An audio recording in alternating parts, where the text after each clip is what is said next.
Bugs crashing your pack's party? Whether they've got paws or sneakers, your pack deserves a home that's protected from pests. That's where Wondercide comes in. Plant-powered protection made with steam-distilled natural essential oils that actually work. It kills and repels fleas, ticks, mosquitoes, and ants without questionable ingredients or overpowering smells. Safe to use around kids and pets when used as directed, lab-proven to work fast, and proudly made in the USA. We offer sprays for pets, people, homes, and yards. Plus, spot-on treatments, collars, and even shampoos. Whatever your pack needs, we've got it covered. Founded by a pet parent looking for a better way to protect her dog Luna, Wondercide's now protected over 21 million lives and counting. You might have even seen us on Shark Tank. Go to Wondercide.com and use code WONDER20 for 20% off your first order. That's WONDER20 at Wondercide.com. Wondercide. Protect your pack with plant-powered Wondercide today.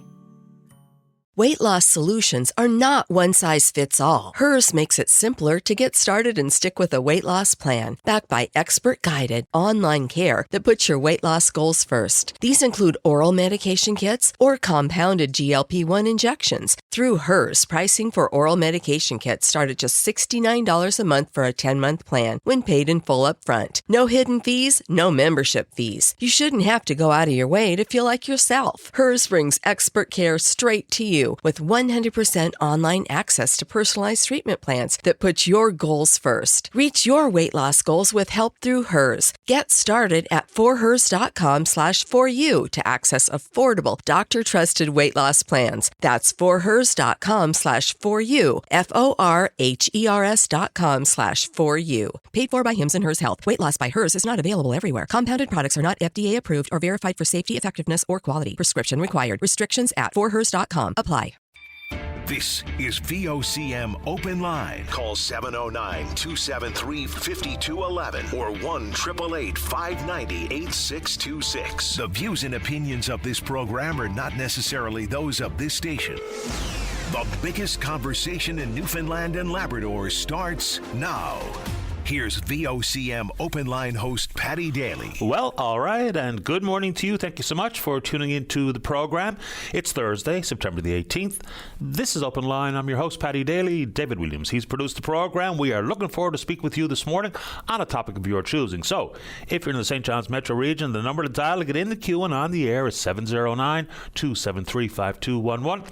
Elsewhere, toll-free long distance, 1-888-590-VOCM, which is 8626. So I happened to be doing a bit of doom scrolling yesterday evening, just upon a video from Brad Gushue. So no matter how you slice it, Brad Gushue, absolutely one of the finest athletes, most successful competitors in any discipline that this province has ever produced.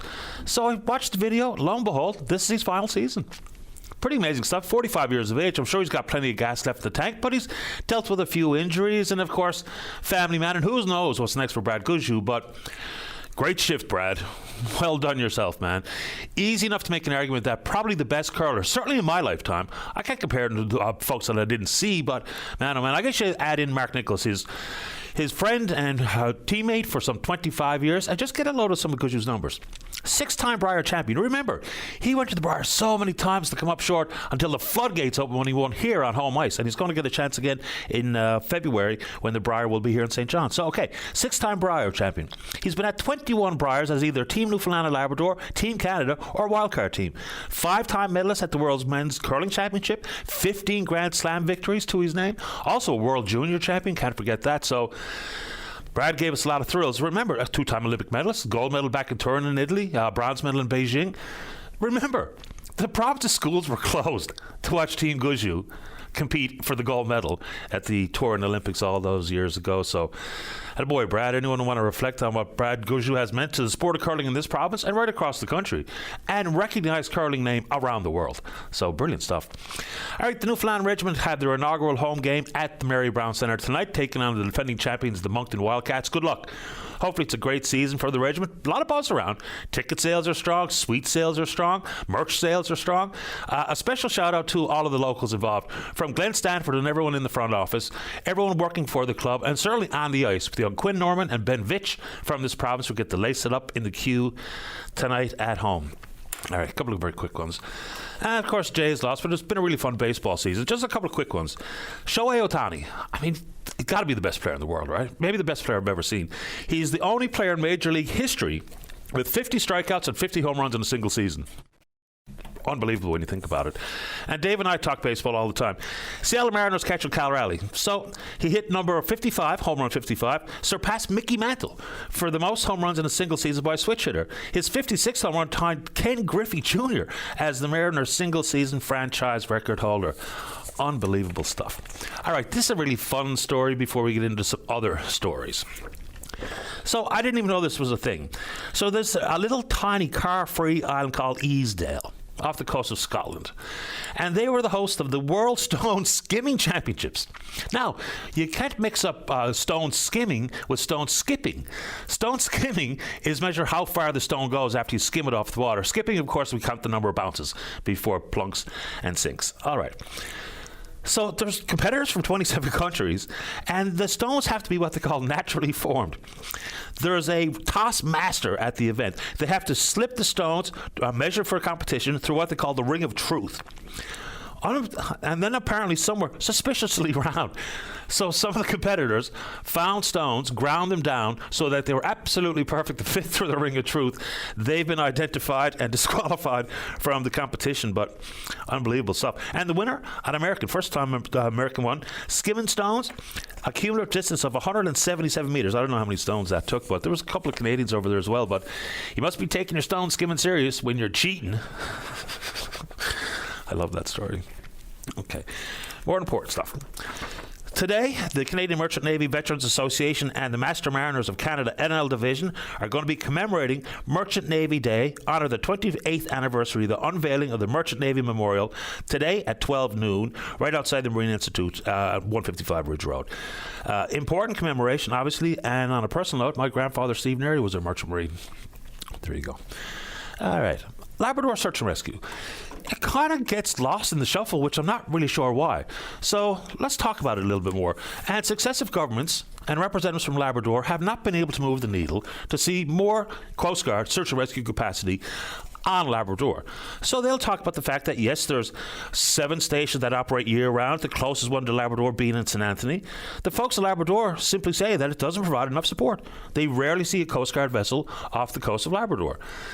Then there was a very brief mention of EPIRBs, emergency position indicating radio beacon.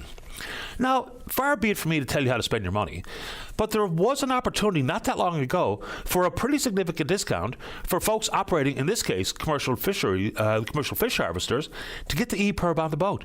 So nothing quite like knowing where you are when you were last heard from, and then we can deploy search and rescue capacity to that location. So again, it's not my money, but I can't for the life of me understand why EPIRBs aren't one of the go-tos on a fishing vessel or other recreational vessels that may find themselves up against it with the merciless and ever-changing North Atlantic. So again, not so sure why that isn't a thing, but anyway, let's keep going. So, election 2021, absolute fiasco. And we all know it to be true. Several court challenges took place on the heels of it, questioning the validity of the outcome. And now people will have some similar concerns this year, maybe for different reasons, but things like this create a memory hangover. Apparently there's going to be some sort of announcement today, I believe it's at 10:30 this morning, from Elections NL, talking about what they're saying is key changes and improvements made to the system, which of course will include the mail-in ballot process. Elections NL is different from municipal elections, because if I want a mail-in ballot, I have to request one from Elections NL. And if I'm sent one, then my name is going to be stricken from the voters list for advance polls and or election day on October 14th, which is a pretty significant safeguard. A lot of people, for some reason, don't trust the mail-in ballot. And of course, it's hard to argue with them given what we saw and heard and felt in the 2021 election.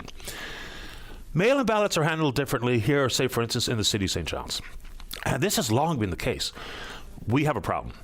So this is a story directly from a listener who sent me an email and an associated photo to back up what he was saying. All right, they've been in that particular house for 8 years. It's their 3rd city election, including a by-election. Currently, only the writer and the wife live in the house. For the other 2 family members have now moved out. They've got 7 ballots. 2 of them belong to them, one of those from previous 2 family members, and the other 4 are previous occupants.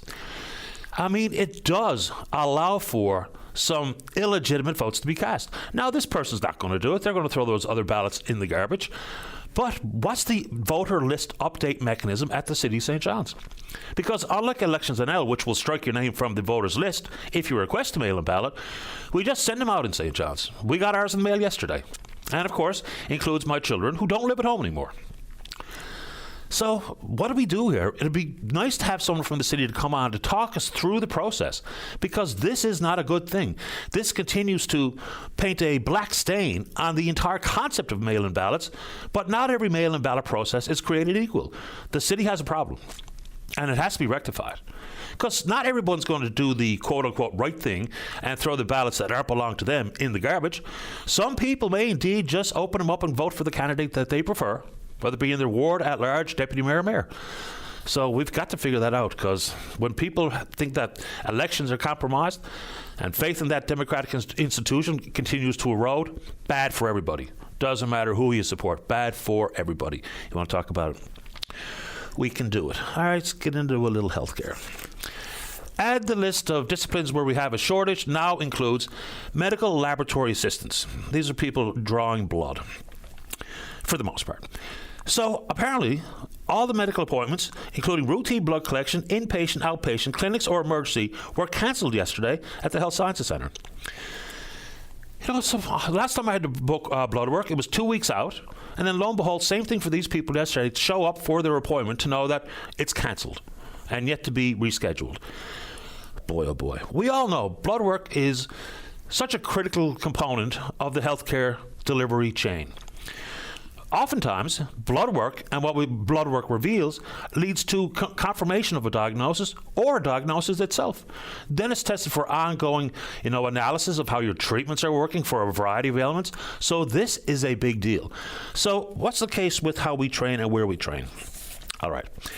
Let's see here. College of North Atlantic used to have 2 programs, but now there's only 1 in Grand Falls, Windsor. They also have phlebotomy courses teaching assistants how to draw blood. Those programs have also been delayed. So, I mean, when does the list end with various disciplines in healthcare where we actually have the numbers we need to satisfy the needs of the general public? So now add to it medical laboratory assistants. So while we are in election mode, and recognizing that if your blood work is delayed, your symptoms might worsen, consequently more interaction with the healthcare system, consequently costlier to the coffers and costlier to your health.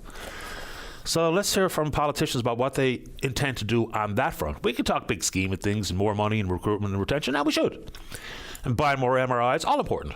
But blood work problems, not great. All right, what are we doing here? Let's keep going.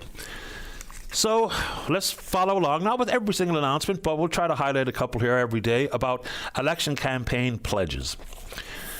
And we also have to, pick a lane here.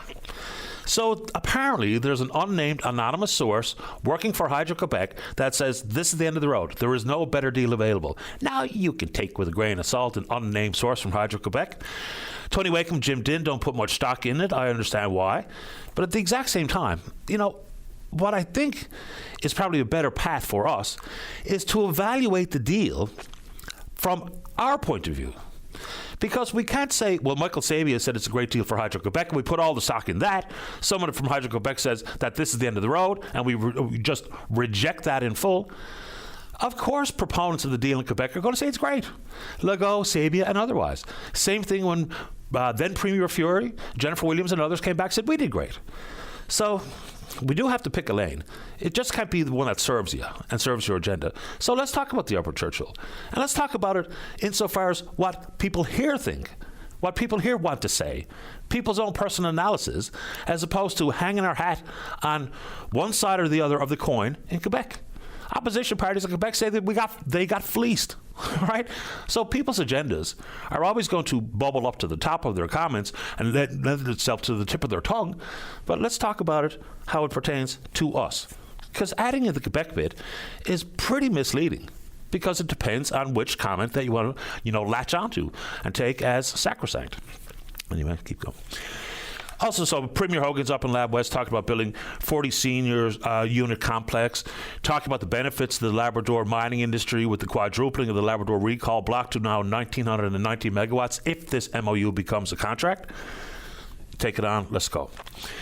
Then yesterday, in the world of policing and public safety, which even the Justice Department itself, releasing findings of a survey, that people in the province feel less safe. Stats Canada, the numbers out there, and I hate to be hyperbolic on this because sometimes it feels like it's unfair, but violent crime is on the rise in this province. It's been on a general upward trend since 1998, so this is not new, but the trend is problematic. Experts, I'll throw the air quotes out there, experts saying that even with the crime numbers we see, this is still a very safe place to live. A lot of the crime, especially a lot of the violent crime, happens amongst the violent criminals. You know, not a whole lot in the world of random acts of violence like we see in other parts of the world.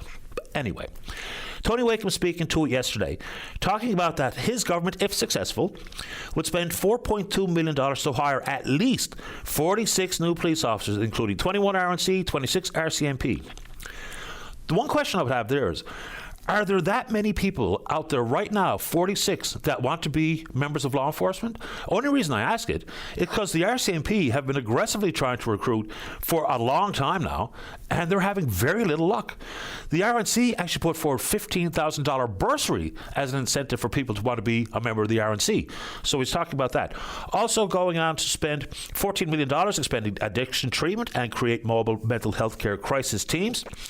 So, absolutely, public safety has got to be at least somewhere near the very top of people's concerns, their priority list when they check the boxes to see which party is talking about what. Also talk about hiring more Crown prosecutors. All makes sense to me. Public safety, not because I say so, because that's the sentiment. And that's what we hear from the Justice Department's own survey. NDP. Mr. Dinh yesterday talked about creating a new Crown corporation to build more homes. What do we call it? NL homes. The focus would be primarily for affordable housing across the province. The plan will cost $150 million a year, and the goal to build 1,000 public housing units per year. And then things went sideways at their announcement. There was a guest who was invited to speak about the unaffordability issue, saying that moved home from Alberta not so long ago. What's the lady's name? I had it right in front of me a second ago. Shirley Gallagher. So she went up and she was listed by the NDP as a validator about the housing issue. Quote from her. Our governments are not doing their job. The federal government are not doing their job. They opened the borders, and that's why we got this crisis, I think. So she's blaming it firmly on immigration. There's no doubt that the numbers that the federal government were using were far too high if we're talking about preparedness to welcome new people to the country, whether it be housing, whether it be healthcare. So we can talk about the merits and the actual facts associated with immigration and the numbers that are actually currently being used and the temporary foreign worker program. But the biggest problem with all this for me is that inevitably people will hear that, and I'm not going to argue with Shirley Gallagher. The demand is really high, the supply is really low. No doubt about it, especially when we talk about affordability issues. How this manifests itself more often than not is people will be somewhat cross with the government, critical of the government, and fair enough, but they also become very disparaging and in some cases vengeful against the immigrant. The immigrant didn't come to cause the housing crisis or to jeopardize your ability to see a primary care professional in healthcare, but that's what happens. You know, the government created the issue, not the newcomer. The newcomer didn't take a measure of housing stock and access to doctors and all those things. They came for whatever reason under the sun. So I understand where Shirley's coming from. The numbers are clear. Now, the numbers that the federal government itself are using have been reduced in temporary foreign workers and international student visas and immigration period, permanent residency, but the door has been opened and the housing issue is real. And it has a lot of contributing factors. And yes, immigration is one of them, no doubt. And we can't be afraid to say it, but we've got to try to find a way to say it that doesn't harm the immigrant versus talking about the criticism, justly criticizing government policy. You want to talk about it? We can do it. All right, what's this here? Oh yeah, Bank of Canada lowered its benchmark interest rate overnight by 25 basis points, which brings it in at 2.5%. I get asked all the time, how come I can't borrow money at 2.5%? Because no normal individual can. As a result of the Bank of Canada with its benchmark interest rate lowering yesterday, TD, BMO, CIBC, RBC, they decreased their prime rates by 25 basis points to 4.70. So we don't, us mere mortals, we don't get to borrow at the Bank of Canada's benchmark rate. But that's also an indication of the fact that there's been 100,000 jobs lost in the country. You know, inflation might be inside their crosshairs of 2%, but the economy is weakening. And on that front, the Parliamentary Budget Officer, the interim officer at this moment in time, following the path of Yves Giroux, a fellow named Jason Jacques, saying that he's not fully aware of any fiscal anchors, as they call them, by the current government. So pointed to, even under Justin Trudeau, capping the annual deficit at 1% of Canada's GDP, a declining debt to GDP ratio, which are reasonable measures in some corners and not in others. So I guess we'll see if there's such a thing as a fiscal anchor when the long overdue budget is tabled next month. You know, talk about savings of 15% over the course of 3 years and all these types of things. But anyway, I'm certainly anxious to see some of these budgetary items in full, in detail, and where savings may or may not be able to be achieved. You want to talk about it? We can do it. All right, last one. Promise. You know what is really tedious? Our culture wars. You know what's even worse? This whole cancel culture nonsense. It really is something else. All right, yes, freedom of speech and freedom of expression come with consequences. That's the reality that we're talking about and dealing with in this country, and certainly again in the United States. You know, I don't watch late night TV. I'm never up late enough to watch it, to be honest with you, and I have very little interest in it. And then it's the whole back and forth, the to and fro, Nike and Cracker Barrel and Bud Light and Jimmy Kimmel. Boy, oh boy. So the Jimmy Kimmel business. So his show has been suspended by ABC indefinitely. And what he said, though, was pretty innocuous. It wasn't making fun or mocking the death and the senseless, tragic murder of Charlie Kirk. It was basically the fact that everybody was so quick to want to find someone to blame, as opposed to wait to see what investigations look like, see what evidence can be presented, which they're doing actively before it's even called in court beyond the preliminary appearance by this Robinson kid, the suspect. And so Kimmel's out. It's being rejoiced in many corners of what people refer to as the right of the political spectrum. But there's some chilling stuff associated with this. Yes, a private corporation can do exactly as they see fit. It's always been the way, and it's always going to be the way. But to add a few things to the conversation, I think, is kind of important, because we can't afford to go down the path that the Americans are on at this moment in time. And why do I say that? Is ABC can do whatever they want.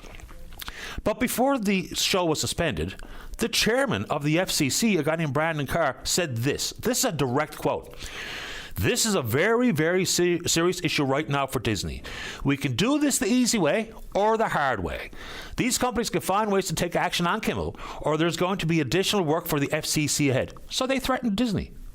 You can't read that any other way. And so consequently, folks on the so-called right of the spectrum are thrilled. But imagine flipping that script. Isn't it all in our best interest? You know, and hopefully these types of measures don't come to this country like this. The FCC threatened them. The end. You can disagree with Jimmy Kimmel. You can love Jimmy Kimmel. You can hate Jimmy Kimmel. Couldn't care less. But that was part of the equation. Not so sure why that's a good thing. We're on Twitter. We're VOCM Open Line. Our email address is openline@vocm.com. When we come back, let's have a rip-roaring show. That can only happen when speaking with you. Don't go away. Welcome back. Let's go to line number 1. Good morning, Jeff. You're on the air. Good morning, Patty. I wanted to call in this morning and briefly discuss municipal elections, specifically in St. John's. Fire away. Yeah, so there's a real opportunity for renewal at the council level this upcoming election. There's a lot of new candidates, a lot of great candidates, and I've been following along. But there's one observation that I made that I'd like to discuss with you. And that is, sometimes I feel like... Jeff, can you pick up the... excuse me for a moment. Can you pick up the receiver so I can hear you a little clearer, please? Yeah, sure. Thank you. I was sorry about that. I was saying there's one issue that I've observed. Sometimes I feel people running for city council are a little bit confused about the role of a city councillor. And specifically, I was going to address Brenda Halley's call yesterday. So Brenda Howley seems like a lovely woman and has a great heart, I could tell. But she spoke a lot about addressing the addictions and homeless issues, a very important social issue. But I'm wondering if that's appropriate as a Ward 2 councillor. Why wouldn't it be, would be my starting point question. Okay, so Brenda says that she's got a background as a social worker, and I like all that. And she wants to be at the tables, around the table, making the decisions about how to address homelessness. But what Ward 2 city councillor should be doing is, you see, Ward 2 right now has over 200 emergency beds for unhoused and addicted. And you've had calls in the past that have said that Ward 2 has experienced an increase in crime. So actually, a Ward 2 councillor really needs to put the brakes on any more emergency housing and let other wards pick up the slack. That burden should be shared throughout the city and not only in Ward 2.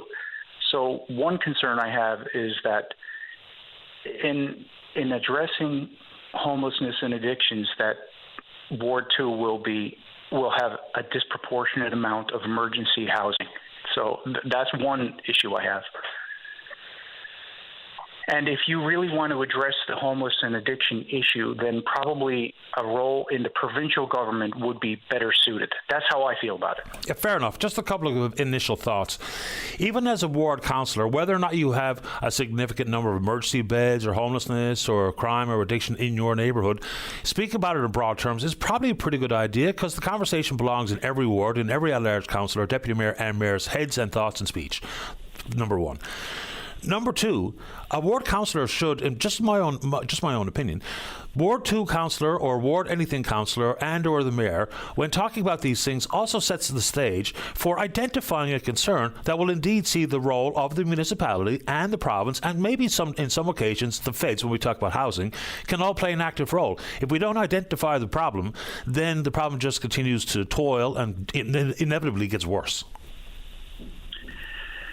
I agree with all that, what you're saying, but as a Ward 2 councillor, you have to address there's a broad criteria of issues that need to be addressed, such as traffic calming, rezoning for housing, and so what I'm finding is a lot of people running for councillors seem to be hyper-focused on that issue, the homeless and drug issue.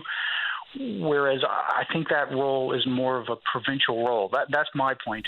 The councillor's role is not a glamorous role.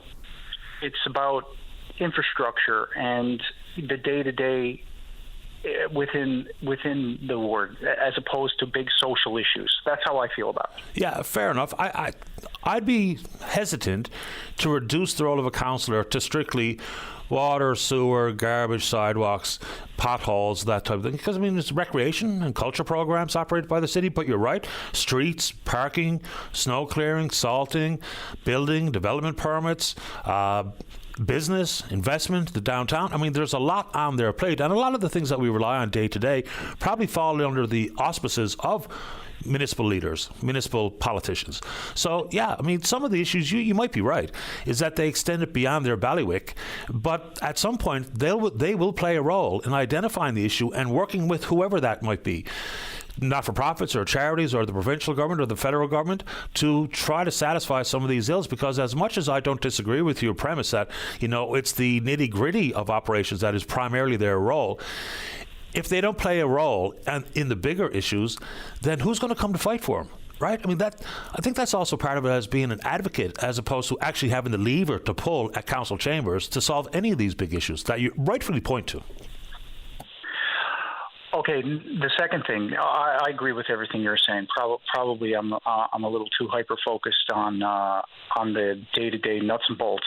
But the second thing Brenda said was that she feels that the city should be somehow allocating funds so that downtown buildings can be revitalized. And she specifically mentioned O'Brien's and put an apartment above O'Brien's. Okay. This year, although the mill rate didn't go up, property assessments did go up. My taxes increased. And as you know, insurance increased, the cost of living increased, food costs. And so that poverty line is creeping higher and higher all the time. What I would like my city council to do is, now that money is tighter, is to really scrutinize every single dollar that goes out the door and get full value for it. So I, as a Ward 2 resident, I'm not interested in my tax dollars going to fund apartments in the downtown core. I don't know how she was coining all that, but what I would like to see is more what I think Greg Smith said, increasing taxes on vacancies in order to get turnover and revitalization. Now, that is an objective target that is achievable. That can happen today. And another thing that can happen today with regard to housing is the policy on Airbnb within the city can be tightened and greater restrictions. We see in the Halifax metro area how they approached. They really cracked down on Airbnb. Right now in St. John's, there's 1,200 listings on Airbnb. Airbnb owners find it more lucrative to grab those bucks during the peak tourism season and leave the places vacant all year long. That can be eliminated tomorrow, too, if the will is there. And these are the issues that I feel are achievable, but I don't really hear a lot about it. What I hear people saying is that they're going to really get into these social issues, but really nobody's proposing any solutions. They're all talking in platitudes. There's no achievable objectives in anything they're saying. I can't speak for any municipal candidate, but there's also, I think we should acknowledge the fact that there's also financial support from the feds and the province when we talk about things like creating affordable units, whether it be an apartment above O'Brien's or otherwise. So some of that is out there, and some of those dovetails are real. Insofar as what can be accomplished, and business vacancy tax, you're right, they're pragmatic, achievable goals. Airbnb is a tricky one. So when the province says that they must register for a variety of reasons to be compliant with a bunch of different things and up the code and that's one thing. But do we really want the City of St. John's to tell me what I can and cannot do with my own private property? You know, if I get license or approval to have an apartment, if I get approval to have an Airbnb, because there's a process for all these things, do we want the government to say, sorry, no, you're not allowed to have an Airbnb? No, you have to do exactly what we tell you. You are now running a 2-apartment home. Because that's the other side of the coin. Unfortunately, in a time like this where there are so many housing needs, that those types of measures should be taken. If someone who owns an apartment or a home in the city can make more money off short-term rental, then I think restrictions need to be put in place to make it. Because before Airbnb, rental units were readily available, but then a lot of these rental units changed to Airbnbs, and then the market tightened and rents went higher. So the city, if they imposed restrictions, they could free up some of those Airbnbs. The people that own the homes, they'll just turn back to long-term rentals and still turn a profit. And we've seen other regions do that. Why should people be able to rent out their short-term rentals when hotels in the same market for short-term rentals are regulated to the clouds? Yet you can have a downtown apartment with leaky pipes and just boom, rent it short-term with no extra fire protection. It's an unlevel playing field for short-term rentals. I don't know if other jurisdictions have cancelled. What I have seen other jurisdictions do is stop approving anymore. Because, again, they're kind of two different things. I'm not really in the mood to split hairs, but stopping approval of any more short-term rentals is different than telling me that I cannot operate my existing Airbnb. Like Bonavista. You know, they saw it, and I'm pretty sure it's Bonavista, and if I'm wrong, they can correct me. They just said, we're not going to approve anymore. Which is, maybe that's a good thing. I have no idea. And what the Airbnb impact is on rental pricing and access to rental. You know, there's been a couple of studies done about seeing how impactful it is. And it does have some. Of course it does. You know, if you take one apartment out of the mix and make it an Airbnb, that's one fewer apartment for me to rent. I understand where you're coming from. So maybe there's a need to put a cap on it. Maybe there's a need to stop approving any further. But, like, if I had one, I'd be pretty, you know what, if the mayor sent me a letter saying, you are now out of business. the end. We will tell you what you're allowed to do. Oh, of course you would. But then you know what you do? You get over it, and then you make it a long-term rental. Yeah, just get over it. Fair enough. There's a lot of circumstances in my life that I should just get over. Jeff, appreciate the input and the conversation. Thanks for doing it. Okay, we'll talk to you again. Look forward to it. Bye-bye. I'm just going to break in. When we come back, we'll speak with Bev Moore-Davis. One of the real key pieces of horsepower behind getting the body safety program expanded in the province's K-9 system. Bev's right after this. Don't go away. Bugs crashing your pack's party? Whether they've got paws or sneakers, your pack deserves a home that's protected from pests. That's where Wondercide comes in. Plant-powered protection made with steam-distilled natural essential oils that actually work. It kills and repels fleas, ticks, mosquitoes, and ants without questionable ingredients or overpowering smells. Safe to use around kids and pets when used as directed. Lab-proven to work fast. And proudly made in the USA. We offer sprays for pets, people, homes, and yards. Plus, spot-on treatments, collars, and even shampoos. Whatever your pack needs, we've got it covered. Founded by a pet parent looking for a better way to protect her dog Luna, Wonderside's now protected over 21 million lives and counting. You might have even seen us on Shark Tank. Go to Wonderside.com and use code WONDER20 for 20% off your first order. That's WONDER20 at Wonderside.com. Wonderside. Protect your pack with plant-powered Wonderside today. Welcome back to the show. Let's go to line number 2. Good morning, Bev Moore-Davis. You're on the air. Good morning, Patty. This call has been a long time coming. It has, and I'm really pleased to have it. Thank you. Thank you for the opportunity. So I just wanted to say that, as you know, and maybe some of your listeners as well, that last week Minister Davis announced that the Kids in Know program is now available for all kindergarten to grade 9 classes in Newfoundland and Labrador, and that comes with mandatory training for teachers. And that I could not be happier. I think it's brilliant and long overdue. Can you just give us a few more details about what that training looks like, and then we'll get into what's going to be delivered in the curriculum. Okay. So the program itself, and we've talked about it a few times, basically teaches children about body safety, boundaries, how to recognize unsafe situations. It will help them build confidence to be able to practice assertive communication, and that means being able to say no when something feels wrong. It will encourage children to disclose and give them the tools to talk about something that's unsafe.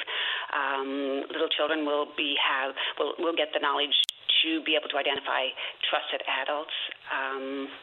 And also, it will, increase awareness of grooming tactics.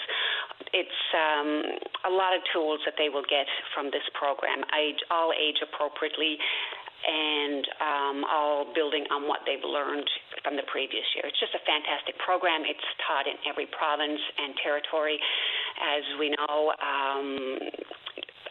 Nova Scotia implemented this province-wide in 2009. We're here. It's a lot late, but we're here now, and I'm just so thrilled to go forward, knowing that the children are going to get this vital piece of education. Yeah, important stuff. So in other provinces that have been using this tried and true curriculum, I don't know even how we measure these things, but what has been the outcome on the ground? If we're talking about statistics or what's happening in school insofar as violence, or those types of questions that people will ask about. What is the intended goal, and how's it worked elsewhere?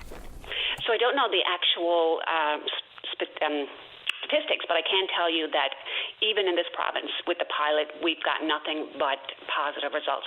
And I think probably more importantly, I want to look at the fact that more than half of the police-reported sexual offenses in Canada are against children.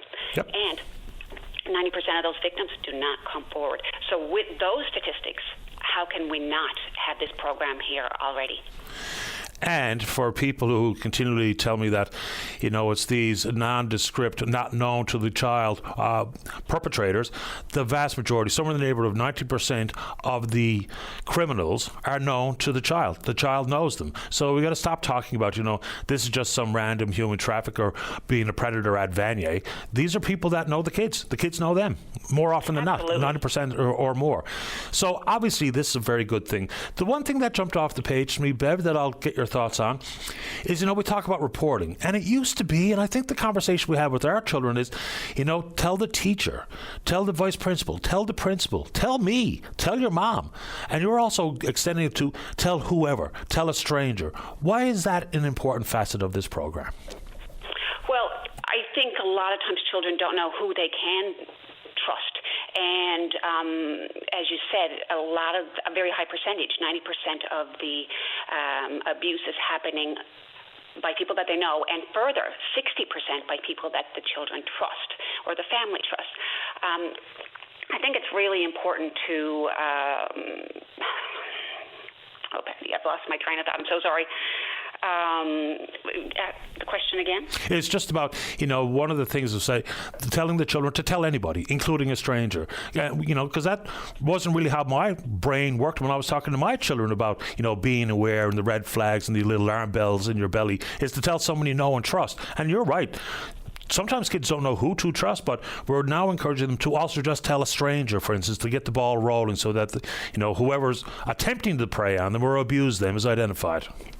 Yeah, and so basically what that means is that, even if you think, and there's many different scenarios that this can play out, yep. But if you think of a little child, if you're in a grocery store and you get separated from your child, you want your child to know to look for somebody, maybe a cash clerk or a security guard, somebody that they can talk to. If yes. your child is on a school trip where they're in a different province, maybe they don't feel safe talking to their coach about something that's going on, but they feel that there's somebody else that they can connect with. That as long as it's there that they can talk, they're given the language, the tools to be able to communicate what's happening. And see, that's such an important element that was missing for so long. That makes sense to me. What kind of training or how many hours or days or whatever for the teachers to get trained up here? So this is can be done through a PD day. And what's great about this particular program is that the support is there. It's the Canadian Centre for Child Protection. And they are there as a resource for teachers to call upon, and not just teachers, other people that are in child care, police officers who want to, if they have questions, they want to know more, they can reach out to the Canadian Centre and get support from all of that. I don't know, I'm not so sure you're the right person to ask this question of. Maybe it's the NLTA or the minister responsible. Not every teacher is maybe equipped emotionally to talk about these issues with their children. Now, we hope they would be, because ultimately they not only want to teach our children the reading, writing, and arithmetic, but they also want to teach them about respect and self-respect and protecting yourself and identifying the risks and all those types of things. What do we say to the teachers who might be a little bit skittish about talking about this matter in front of their children, their students? It's a hard topic. And for many teachers themselves who may even be triggered by some of the information that they're going to cover. And this, Patty, this was ongoing for 7 years, and I've met with so many groups, organizations, every level of government, with people that disclosed in our little rooms. I understand how difficult this is. So, we have to, as adults, put the children first. We have to make decisions that takes care of their well-being, and if that means getting supports for ourselves, and that could be leaning on another teacher, that could be going to the guidance counselor of school administration. The support is there for everybody to work together as a community within the school system, but even outside the system. This is something that we as a community, we can't just now say, okay, this is taken care of, and school children are going to get all the training that they need, the education that they need. We can let our guard down. We don't need to worry anymore. That's not the way it works. Right. It takes a village, and we all still have a role to play in this. Bev, good on you and everyone behind these efforts to make sure that this program is in our K-9 system. Really great stuff. Congratulations to you, and thanks for doing it. Anything else you'd like to add while we have you this morning? Well, I just wanted to add that I also train in child sexual abuse prevention. And one of the eye-opening things for me is that I did see, I had a lot of teachers actually take the training and tell me that one of the challenges that they had children in the classroom that suspected something was going on, but they didn't have the tools. They themselves did not know how to respond. And you don't know for certain, we've had these conversations. That's a hard one to speak out about if you're not certain that there is something going on. So this here is going to change all that. This is going to help teachers. This is going to give them what they need to be able to work together and ensure that there's no child falling through the cracks. And so that was one of the things that I wanted to mention, and I also wanted to mention that, like, when children disclose, without proper training, Patty, I mean, it is so important that, like, if a child discloses and you ask the wrong questions, you're contaminating evidence and negatively impacting the investigation. So, like, this is a tip for anybody. If a child does, it's important that the questions are only open-ended. You can say something like, well, can you tell me about it? Or how are things going at home? Do you want to tell me more? What happened next? But nothing, it can only be open-ended questions. And a lot of people don't know that. So, I just want to put that out there for listeners in situations. And I guess really important also to remain calm and not show children any emotions. You don't want to show them that you're angry. Which you automatically would be. Bev, really appreciate your time this morning. Thank you very much. Thank you so much, Patty. My pleasure. Bye-bye. All right, let's get a break and don't go away. All right, Halloween right around the corner, and so is the haunting on Winnipeg Street. Join us on line number 3 is Roger Nickel. Good morning, Roger. You're on the air. Good morning, Patty. How are you this morning? Best kind. How about you? I'm doing good, sir. Let's talk about the haunting on Winnipeg. We had the conversation about it last year. What's up your sleeve for this year? Okay, so for this year, well, as you know, we are supporting our local food bank, Bridges to Hope. So we're continuing with this, I guess you could class it as a fundraiser as such. But this year we've made some big changes in regards to our displays. Not going to give any ideas out there, but we have gone bigger. Hopefully, along with bigger, it means improvements of being better. So this year, we want to thank everybody for all their support from last year and throughout the year. Things have gotten a little slow for us over the year, but hopefully with Halloween around the corner, hopefully things pick up again. Hopefully so. Now, not to give away any secrets for this year's edition, and then we'll get the address and what have you, is just paint a picture for folks who didn't see your display, which I did last year. It was unbelievable. You're talking about getting bigger? Oh, man, I don't know what that's going to include. So just paint a picture of what it looked like last year. Okay, so last year we had a few inflatables out. We had our graveyard scene. We've had our witch scene. We've had our demons that were roasting what looked like a corpse being roasted over a fire pit. We had our gallows. We had our headless horseman out in the backyard. We had a couple of animatronics in the backyard, along with a couple of props that I made.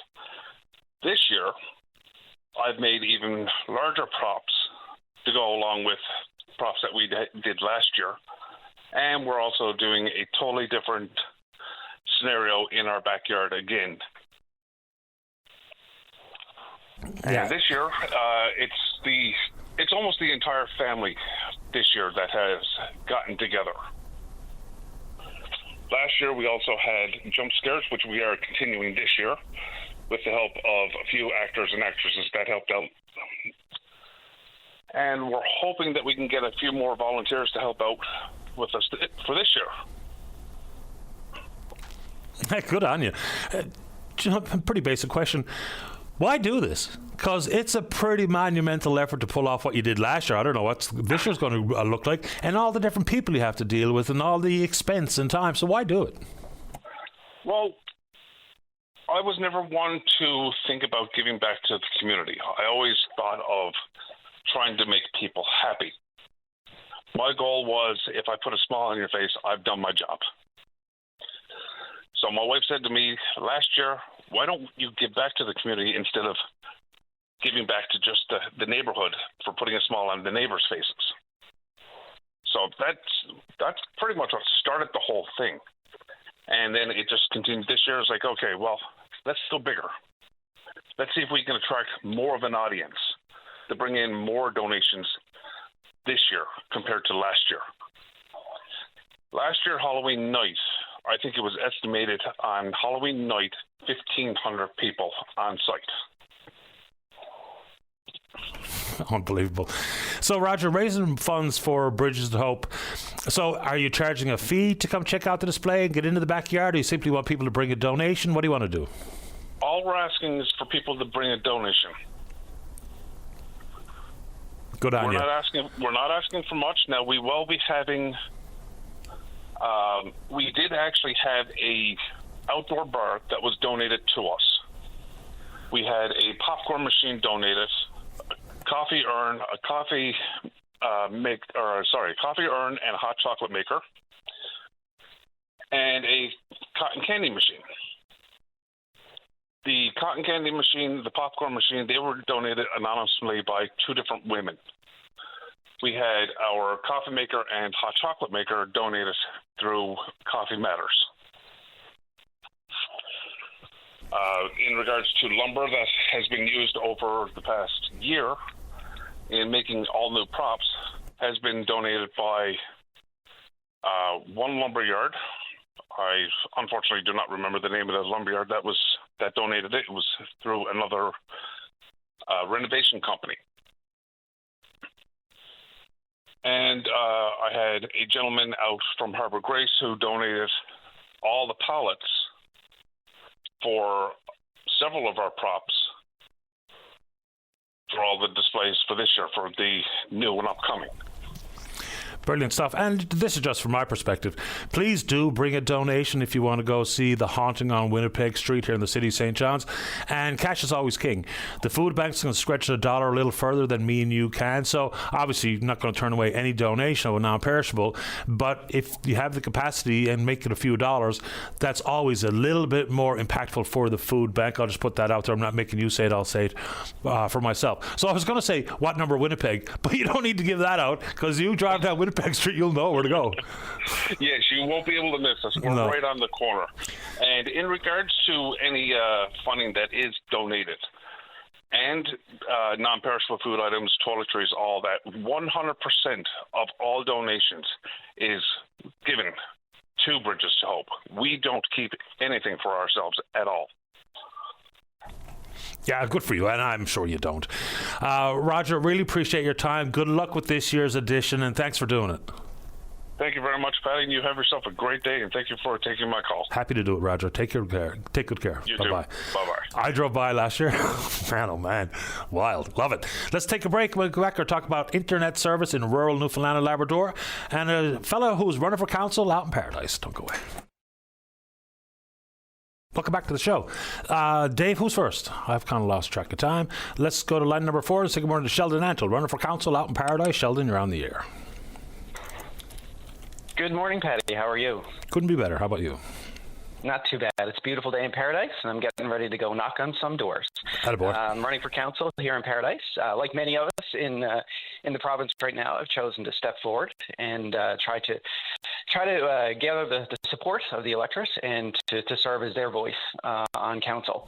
Paradise is a fascinating town. We've moved here. I moved here about 14 years ago, shortly after my son was born. I've always been involved from Elizabeth Park Elementary School Council to the Red Cross, to Beavers, Scouts, Cubs. I'm currently on the board of directors for Paradise Soccer Club, as well as coach for under 15 boys. So certainly have a lot on my plate, but I think it's important that that we step up and that we choose to serve when the time and the opportunity presents itself. Good on you. Let's talk about some issues facing the town of Paradise. Where would you like to start? I know one thing. I have a son who lives in Paradise, and getting in and out of Paradise is a massive headache and chore. I don't know if that's a concern of yours, but anyway, where would you like to start? It's the number one concern, not only of me, but of almost every door that I knock on. Fair enough. Entrance and exit into Paradise is beyond critical at this point. Paradise is one of the fastest growing communities in Atlantic Canada. We had a 7% population growth over the previous census. We have an average age of 37.6 years of age, so we're a very young community, and we're still growing. However, we're a young community that's growing, built around an old infrastructure. Topsail Road is almost at a breaking point. It's at a critical mass, especially from 3 till about 6 in the evening and early morning when people are trying to get in and get out. In all essence, we are very much a bedroom community, and as such, a lot of people do leave Paradise for work and come home to Paradise in the evening. So, traffic and the state of the roads is the number one issue that I'm hearing at the door. So I think it's important that us as a council, after October 3rd, when the dust settles, and then furthermore after October 15th and the provincial election settles, that we're the first group at the door. We're knocking with the province to say, the trunk roads that access Paradise are the Outer Ring Road, the CBS bypass, Kenmount Road, and we need to have conversations about how is it that we can alleviate some of the pressures that Topsail Road is experiencing during those peak times. And how can we? Because if you look at the geographical footprint, I don't know where access and egress, when we talk about roads, can be achieved. Like, is there solutions being bandied about? There's a number of conversations, and it's really interesting as you knock on the doors and you hear from people and the conversations and the ideas that they've had. As you're driving home in the evening and you're looking past the Outer Ring Road, just as you pass Thorburn Road, you're looking over and there's Trails End, there's Paradise right there. It's within a short par 5, really. On Kenmount Road, the Kenmount Road extension, as you move into McNamara Drive, is very close and very near to CBS bypass. Is there an option there to route in so that could alleviate some of the pressure? There was a conversation around that a few years ago. However, that conversation kind of fell flat. It'd be interesting to find out why. We have the potential of a new regional hospital coming on Kenmount Road. There's going to need to be access to that. Residents in Elizabeth Park are going to feel that pressure because if it's increasing the traffic flow that's coming up through Topsail Road to get onto Kenmount Road to get into the hospital, this has to be part of the planning. So it's vital that the town, as council, are knocking on the doors of government when we're doing the planning for those large projects. I just got an email from someone that suggested I ask a question that I was just going to ask you anyway. There's always been some sort of issue with Paradise and ATV use, in particular dirt bikes. Now, it might not be a big deal for every resident of Paradise, but for those who are living close by the trails and neighbourhoods or areas where the dirt bikes are gone mad at every hour of the day, what do we do here? We have rules in place already. People seemingly just don't want to follow them. Yeah, that's a fascinating conversation that I've had with a number of people because there are a lot of riders in Paradise and there are a lot of people opposed to riders in Paradise. Most of us, I'm from Buren. A lot of people in Paradise are essentially, pardon the pun, but we're Baymen that didn't want to be townies. So as such, when we came into Paradise, a lot of people, they wanted to bring their off-road vehicles, their dirt bikes, to live that kind of freer rural style lifestyle very close to an urban area. That being said, it has been identified to me a dozen times, at least, of people who are concerned about safety because of rampant, more dirt bike usage than the ATVs. It seems to be that the ATV riders tend to want to be more responsible. And they acknowledge that it's a very, very small percentage of riders that are making it very, very difficult for the majority of the riders. So, there's a number of things that can happen. I think we should meet with the ridership and have a reasonable conversation. You don't throw the baby out with the bathwater. You can't end everything. For some people, that is their recreation. That is their ability to get outside and to kind of for their own mental well-being. So it is important. How we do that, that's a great conversation. Do we have defined points in Paradise where there can be access to off-roads, to where we have drop points? Just over there off Topsail Road, because almost everything is off Topsail Road, the old quarry that's there. There's a lot of dirt bike users that use that as their path. Is there an opportunity there to use that as a drop point, a clearly identified drop point where individuals can, load up their gear and go there and use that as an access point to the roads? So I think those are some conversations that we need to have, and it's a very emotional topic for a lot of people. So oftentimes you just kind of have to breathe and have a reasonable and formal conversation about that. Absolutely, because you're not going to have iron fist stamping all these things out and pretending that you actually offer pragmatic solutions. It just never works. Absolutely. And another thing is, like, a lot of these are young kids, and parents have the parents.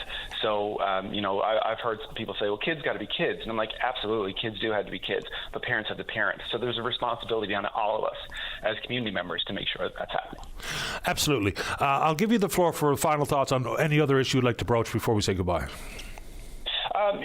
Basic infrastructure is huge in this Yep. town. A lot of people, especially above the grade, are having issues with water pressure, myself included.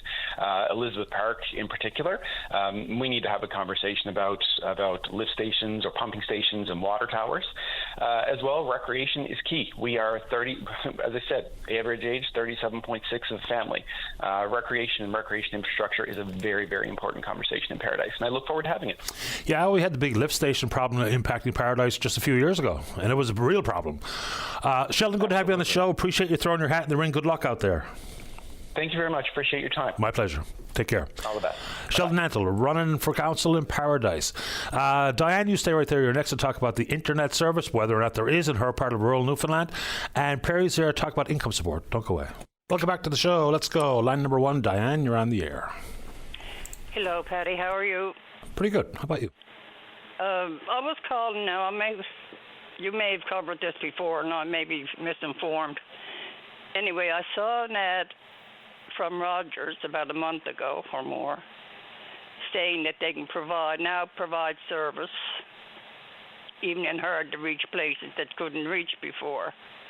And then 2 weeks ago, the provincial government gave out a $25 million contract to a private company to do the same thing. The issue with the contract, and even people were asking at the time, why not just sign a contract with Starlink, which many people rely on in rural parts of Canada and rural parts of many parts of the world. But the contract with Explore is simply to put the ability for Rogers to service you in place. So for many communities, it's not that they can't get Rogers, but they don't even have the infrastructure or the fibre to even bring that service to town. So that's the issue with the fibre optic network. So that's what that contract is for. They're actually building the network. And then you can get your service from whoever. I don't know. I haven't seen the ad from Rogers since, but it implied to me that they can provide service anywhere. Yeah, and I saw that ad too. And to be honest with you, Diane, I'm not even entirely sure if I knew what they meant by that. Because if I don't have fibre optic network in my neighborhood, I can't get fibre optic service. So that was the contract with Explore, is the construction of the new fibre optic network. Yeah. It's still expensive. I mean, the per household, because I think it was going to be able to bring high-speed internet to, what was it, 36,000 homes, I think? So that's pretty big. And it wasn't just 20 million. The total of that contract, when you add in the federal government contribution as well, is almost 95 million. Jeez. Yeah. Anyway, that's that. It's a fair question. And what level of government has to do with grandfather laws? Depends on what we're talking about. Can you give me a specific example? Quality of life. If one of the grandfather laws, give someone a loophole to get through providing quality of life, like ear exchangers and stuff like that. Okay, just for my own clarification. So, what do you mean by grandfather law in that case? If you could just paint me a picture, I'll try to understand. All right, a few years ago,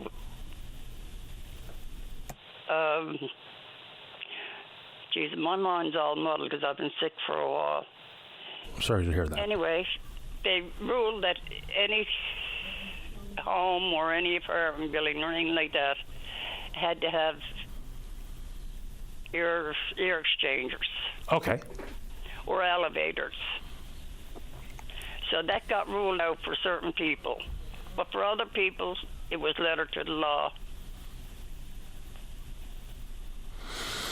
Yeah, I mean, things have changed. Like, for instance, if we're talking about air exchange units or let me think of another one. Oh, in a commercial building, say, for instance, fire suppression, like sprinklers and those types of things. So, yeah, some of those things absolutely have changed.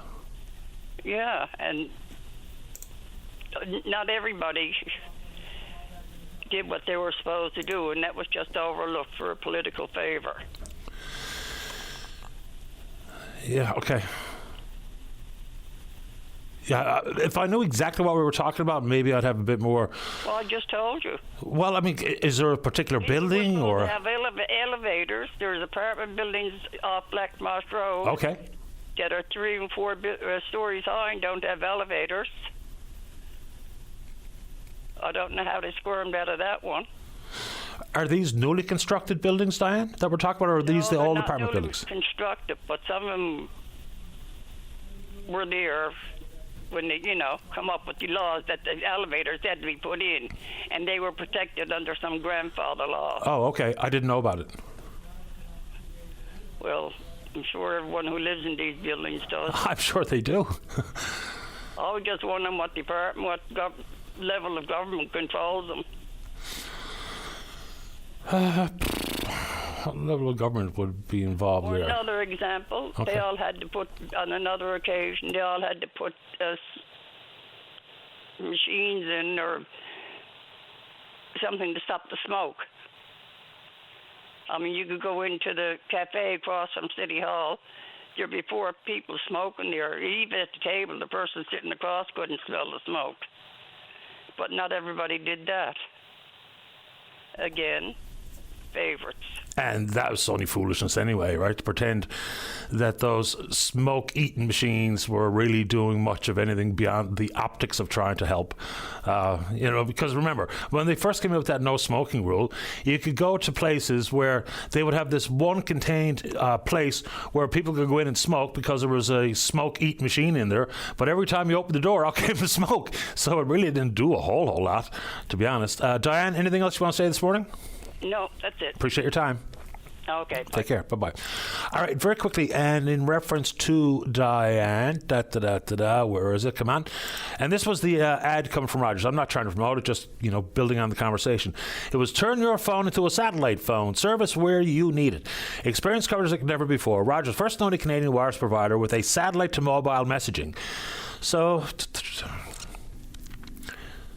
it's joining a beta trial at no cost, and then after there's a subscription auto-renewable for $10 a month for the first 12 months, blah, blah, blah. And what does it allow you to do in full? I'll have to read a little bit more when I get a chance. Let's go to line number 2. Perry, you're on the air. Good morning, sir. Good morning to you. I'm a dyslexic. I can't read and write. I'll try to explain the best way I know how. Take your time. I need help from the government, I call it the social assistance, I always will.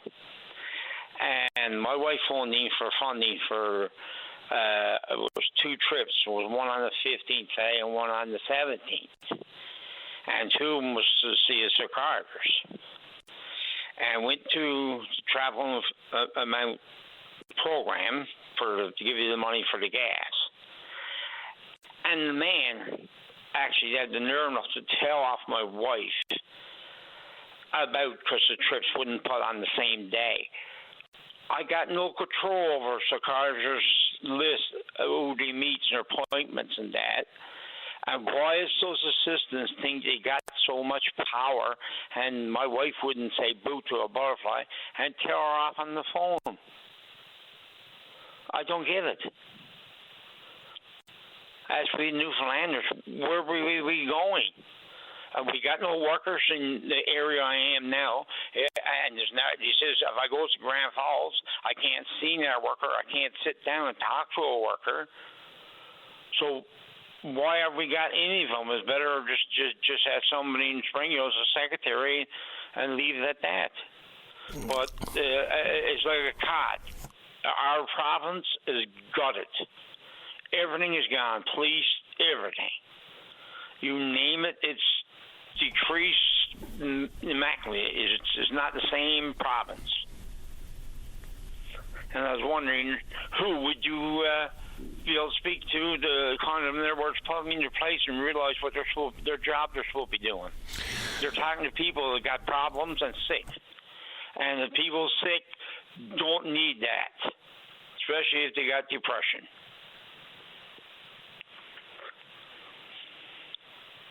Okay. Can you give me, who created this problem for you? Just want to make sure I'm understanding. Is it traveling? Is for funding for traveling back and forth to see a doctor, Grand Falls, Corner Brook, St. John's, whatever. They give you the funding. Okay. So in this case, if we're talking about access to money from income support, right? Yes, sir. Thank you. Yeah. Okay. So that's the Department of Families and Affordability. Yes. okay? Yep. But like I said, who do you speak to put them in your place where they're supposed to be, and stop being so rude and ignorant to people that's got problems and they're sick and there's nothing they could do about it. I mean, I got that many sickness. I trade with anybody their health. And I'm only 62, and I don't think at 62 I got to be told off by somebody that's younger than me. No, listen, fair enough. We shouldn't be told off by government employees in the first place. So I'm sorry to hear you're unwell, Perry, and I don't know who exactly you need to speak to so that that person who was rude to you or whatever the case may be is dealt with. But I can give you a number for the department, and maybe you can explore with them. Maybe there's a specific manager in your area that they can put you on to, or maybe they can deal with themselves. I don't know, but I'm happy to give you the number. Yes, and this is not the first time. Okay. This is dozens times. Understood. Would you like me to give you the number? Sir? Pardon? Yep. Give me the number. Okay. For our, you got a pen or pencil? Yes, sir. It's 1-877. 1-877. 729. 729.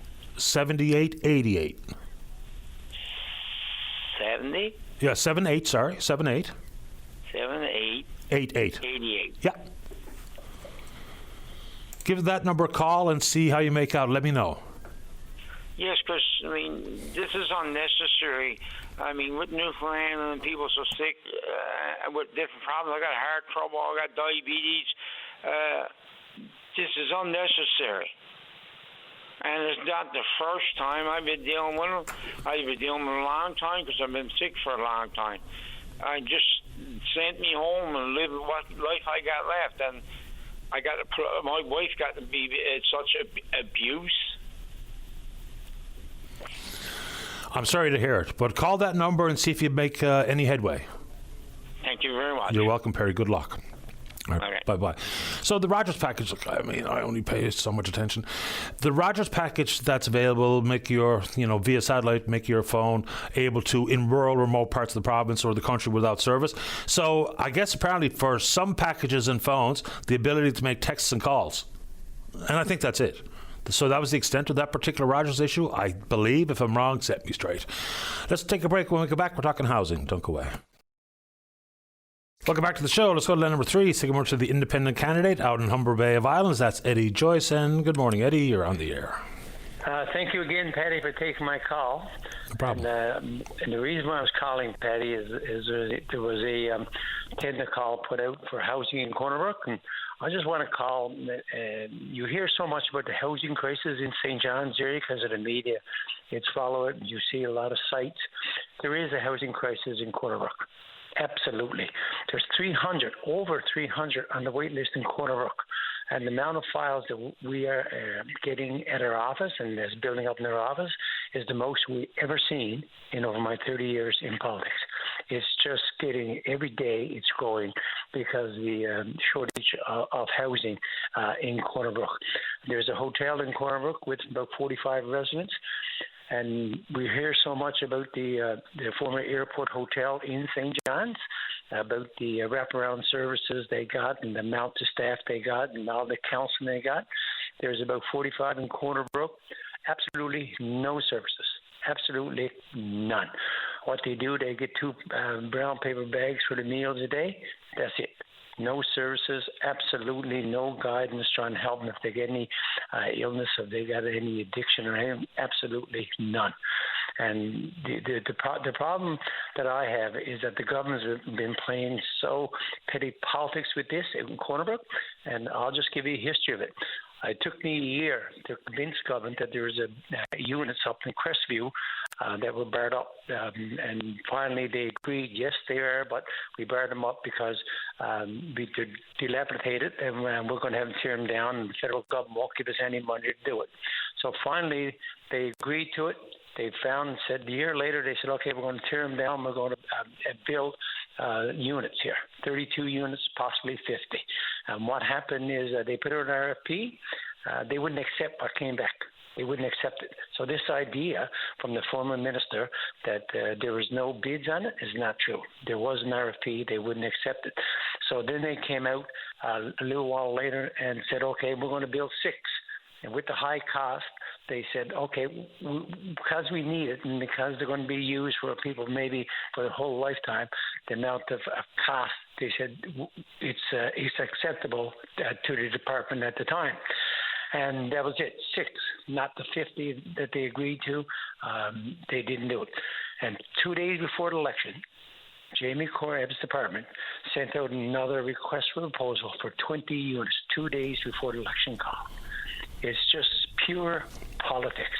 They had this for 2 years, 2.5 years. It took me a year, almost 3 years to convince them that there are places up there, water and sewers there, there's all the places, and putting on another RFP saying we're looking for build another 20, and they had almost 2.5 years to do it.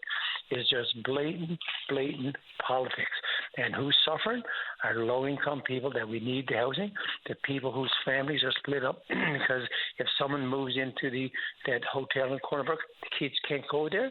Families are split up because of this here, and we can't get the government over the last 2.5, 3 years to do anything in Corner Brook. St. John's, you hear, and I'm not disputing the need in St. John's, but I'm just saying that the need in Corner Brook is just as great as that there is in St. John's. Absolutely, the need is there. And Patty, I'm calling upon the government, stop playing politics on housing. This is people's lives. This is people I know who are seniors, got no place to live. This is people with disabilities, got no place to live. This is people who need the safe shelter so they get their families back together. And whichever government wins, I'm saying to you, this is a crisis in Corner Brook. I've been saying it for 3 or 4 years. Okay. I'm getting the calls. I know the people. I'm saying it is a crisis. The housing is a crisis. And Patty, I just want to say one more thing about it. Is there is a subsidy. They do, if you want to go out and do a private rental, they'll give you a subsidy to pay towards it. That's good. But here's the problem that the government they know it because I told them and I know it, is that when the rent goes up, their subsidies don't go up. So they still can't afford to stay in those private units. So that's something that they never, ever responded to. They understand the issue, but they neglected to act on it. So more people now that were in the private units with a subsidy has to move out because the rent's going up $200 or $300 a month, and their subsidy was based on their income. Their income hasn't changed, but the cost of the rent has gone up, and this is causing a bigger crisis. And Patty, the other thing, I said it to the former minister. I offered to this current minister, come out to Corner Brook, and I will drive you around, and I will show you where their units are not open to the public because of lack of maintenance and repairs. I will personally drive them around and show them. And I offered to the former minister, I offered to this minister, how many units are not open.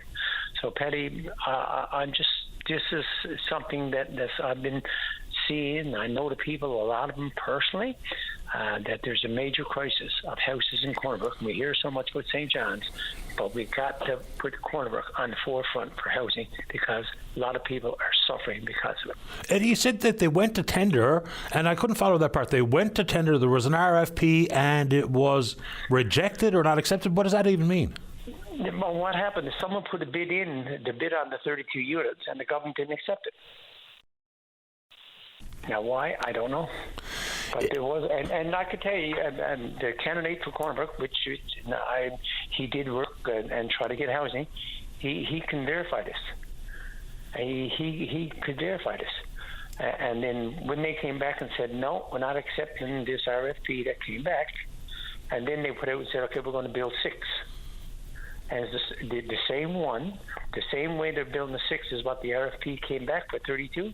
They didn't accept that, but they said, okay, we'll accept 6. We'll build 6 this way.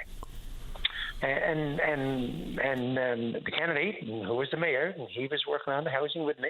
He can't confirm this because we were talking about this. So this is the game that they're playing. And then 2 days before the election, they come out again and say, oh, we're going to build 20 now. We're going to put an RFP for 20 just after rejecting 32. It's political. It's so political, but you're dealing with people's lives.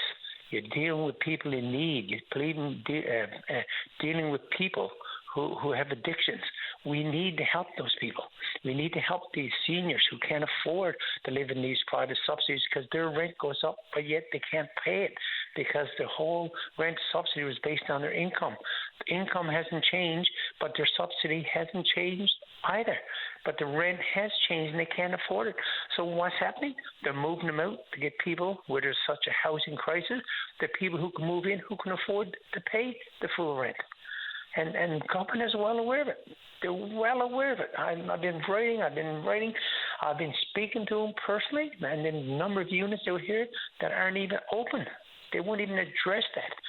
I guarantee you, if we're in St. John's, a lot of these things would be addressed because the media attention and the groups that would get involved to get this in the media would be taken care of. And I'm not definitely St. John's needs it. St. John's and the area around Newfoundland, they do need it. Absolutely, they do. This is no knock on any of that, but this is just saying that out in Corner Brook, because it's not on the media much and it's not a public radar, it's off the public radar. It is a crisis in Corner Brook. Understood. And I've been preaching this. Look, I mean, and I'm the first to say that I don't dare pretend that crime and drugs and guns and homelessness and addictions and stuff is a St. John specific issue, because it's obviously not. It's right through the entirety of the province, and that's where the fair conversation belongs. I understand where you're coming from, Eddie, and I appreciate your time this morning. And Patty, thank you very much. And if I'm fortunate enough to get elected, I'll be after whichever government wins, and I'll be working with whichever government. If same thing they offer for a new minister that's put in, I'll show you the houses that can be done in Newfoundland library housing that can be opened up to get people in. I'll work with any government there to take care of the housing crisis because it's so serious for the people here in Western Newfoundland. Thanks, Eddie. Patty, thank you again for this opportunity to raise such an important concern. Thank you. Appreciate your time. Take care. Bye-bye. Have a good day. Eddie Joyce running independently, or as an independent candidate, out in Humber Bay Violence. When we come back, we're talking about a job fair that's ongoing, so if you're looking for a job, stay tuned for that. And Bev had her car stolen. By who? We'll find out. Don't go away. Welcome back to the show. Let's go to line number 1. Good morning, Cheryl. You're on the air. Good morning, Patty. How are you? Okay. How about you? I'm good, thank you. I just want to give a quick call in this morning. So I'm calling from the Mount Pearl Paradise Chamber of Commerce, and today we are hosting a job fair at the Reed Community Center in Mount Pearl. We're here, doors open at 9:30. We have over 25 business and companies here. They're looking for, they're hiring. And we're here until 3:30 this afternoon. So we really encourage everyone that's currently looking for a job, whether you're looking to start fresh, you're leveling up for your career, or you're just curious about some new pets that you might be thinking about. We certainly encourage you to come on out and take part in the fair. What kind of employers and jobs will be available, or people can consider if they attend the fair? So we have a couple of different ones here. We have lots. So we have from automotive, we have airlines, we have retail, we have food. So there's a little bit of everything there. Lots of opportunities for everyone to come out and just get some good information if they're thinking about a change. You know, I think there's a bit of a myth out there that there are no jobs available. There might not be the job you want, but the concept of not having a job available doesn't seem to be the way. I mean, I know a bunch of people who are employers that are looking for people. They are, and we have over 25 here today that are hiring for positions, for some of them for multiple positions. So it is a really good opportunity to come on out and just talk to them and see. Like you said, it might not be the job that you want, but it's a stepping stone to start where you might want to be. Fair enough. And so give us the details of the where, the when's one more time, and whatever else you want to tell us this morning. All right, so the Mount Pearl Paradise Chamber of Commerce Job Fair 2025. We're at the Reed Community Center, 126 Smallwood Drive, and we're here until 3:30 this afternoon. Appreciate it. Good luck. Keep us in the loop. Tell us some success stories. Definitely will. Thanks, Patty. You're welcome, Cheryl. Bye-bye. Bye-bye. I mean, you know, there are jobs out there. There are companies that I'm familiar with that are actively looking, and for a variety of things, hospitality sector, food and beverage, construction. So there's a lot out there. Let's go to line 5. Bev, you're on the air. Hey, good morning, Patty. Hi there.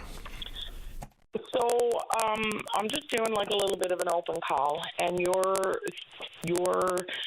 radio show gives an opportunity for a very vast audience across Newfoundland. So I figure, given my year-long plight with this issue so far, maybe this might be a much faster way to get a resolution. So I'm having a little bit of issue with the RCMP and the Parole Board of Canada. My car, now, of course, there's a backstory to pretty much everything, but I think I'm fair in saying if you take something without permission and you don't own it and you're already restricted from doing things like that, you have stolen it, right? Like, you cannot take anybody else's things if you don't own them, plain and simple. And especially more so if you're already on loan to the community. When we have offenders out serving a sentence in the community, I would think that anything we can do to keep them on the straight and narrow, everybody wants to be doing that, because the idea is we put back in individuals who are going to be good law-abiding citizens. So I filed a public complaint, which has not really been going very good for me. Yesterday, I received back information that the Civilian Review Complaints Commission and senior staff with the RCMP agreed that this particular officer's behavior was just as it should be. I have no reason to be upset, and that's just it.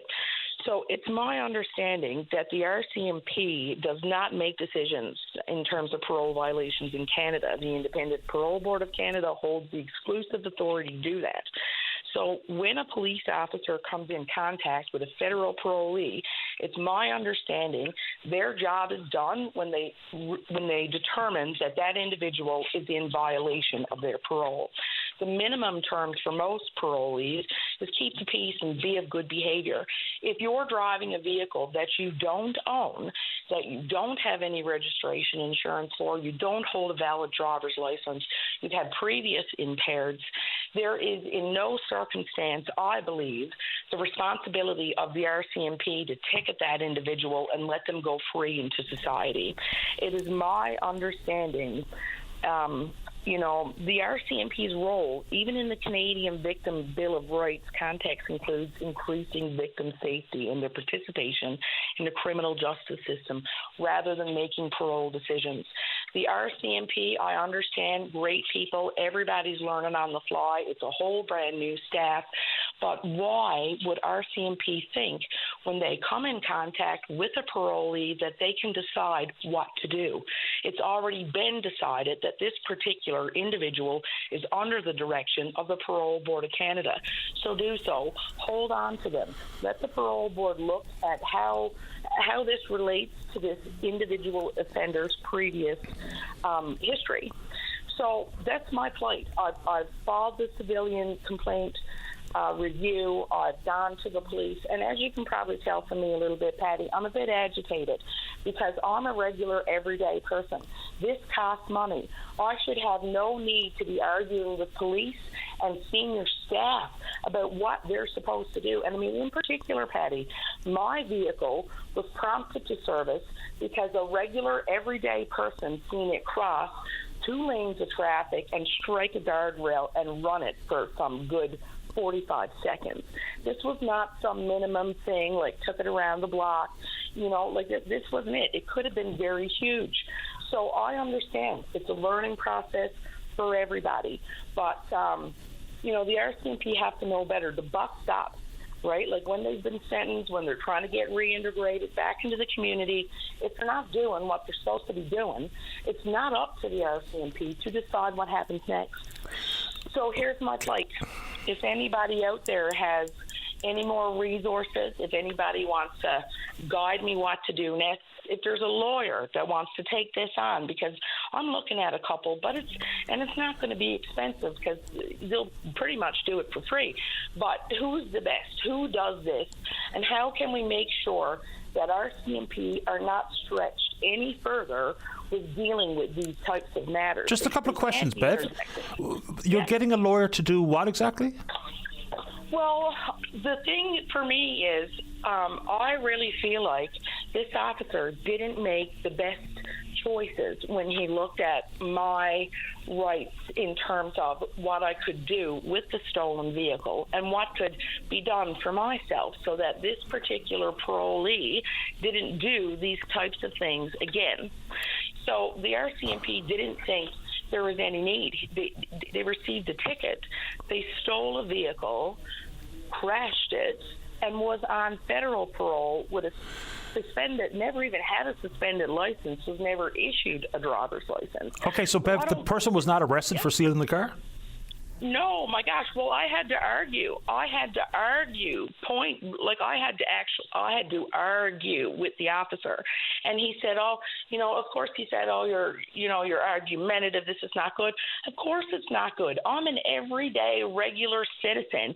And you're telling me that this federal parolee who has no driver's license just and no permission to use the car, no registration, no license, no finance documents, no proof on.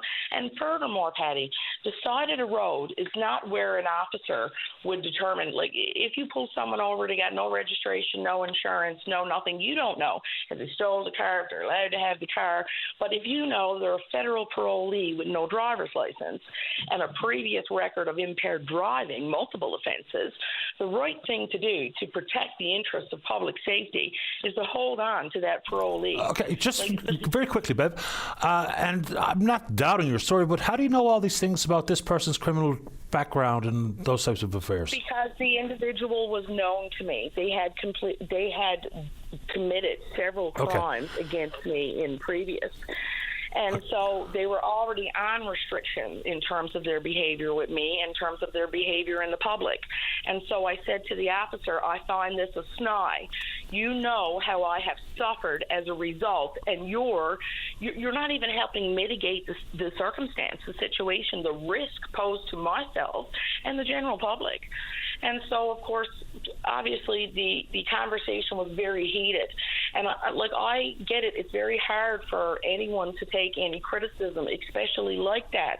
But I'm not being like that because, I'm critical of police. I'm being like that because there are systems, checks and balances in place for all of us. Yeah. And what this officer did and the way he's being supported by his senior staff, I feel that it's wrong. It is absolutely wrong. Fair enough. Correctional Service of Canada can revoke parole. Parole Board of Canada can revoke parole. And my understanding is parole officers that have caseloads like this particular person, and they would have to go see their parole officer and make sure they're living up to the conditions of their parole.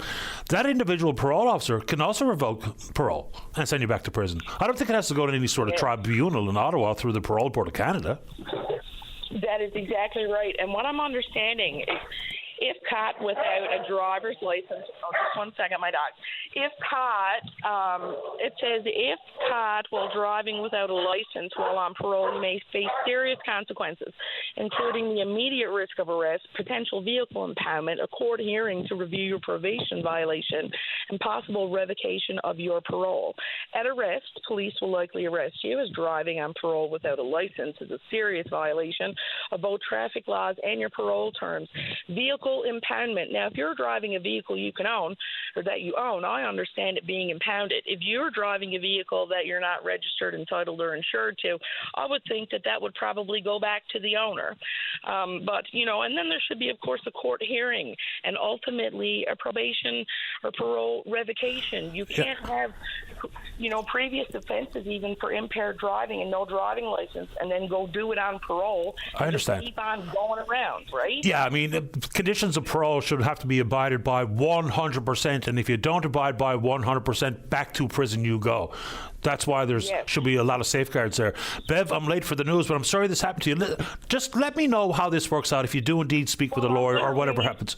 Bev? Yeah, I'm going to leave my information, and I do hope that this open call generates the free flow of conversation a bit better than it had been. Thanks, Patty. I appreciate your time. Good luck.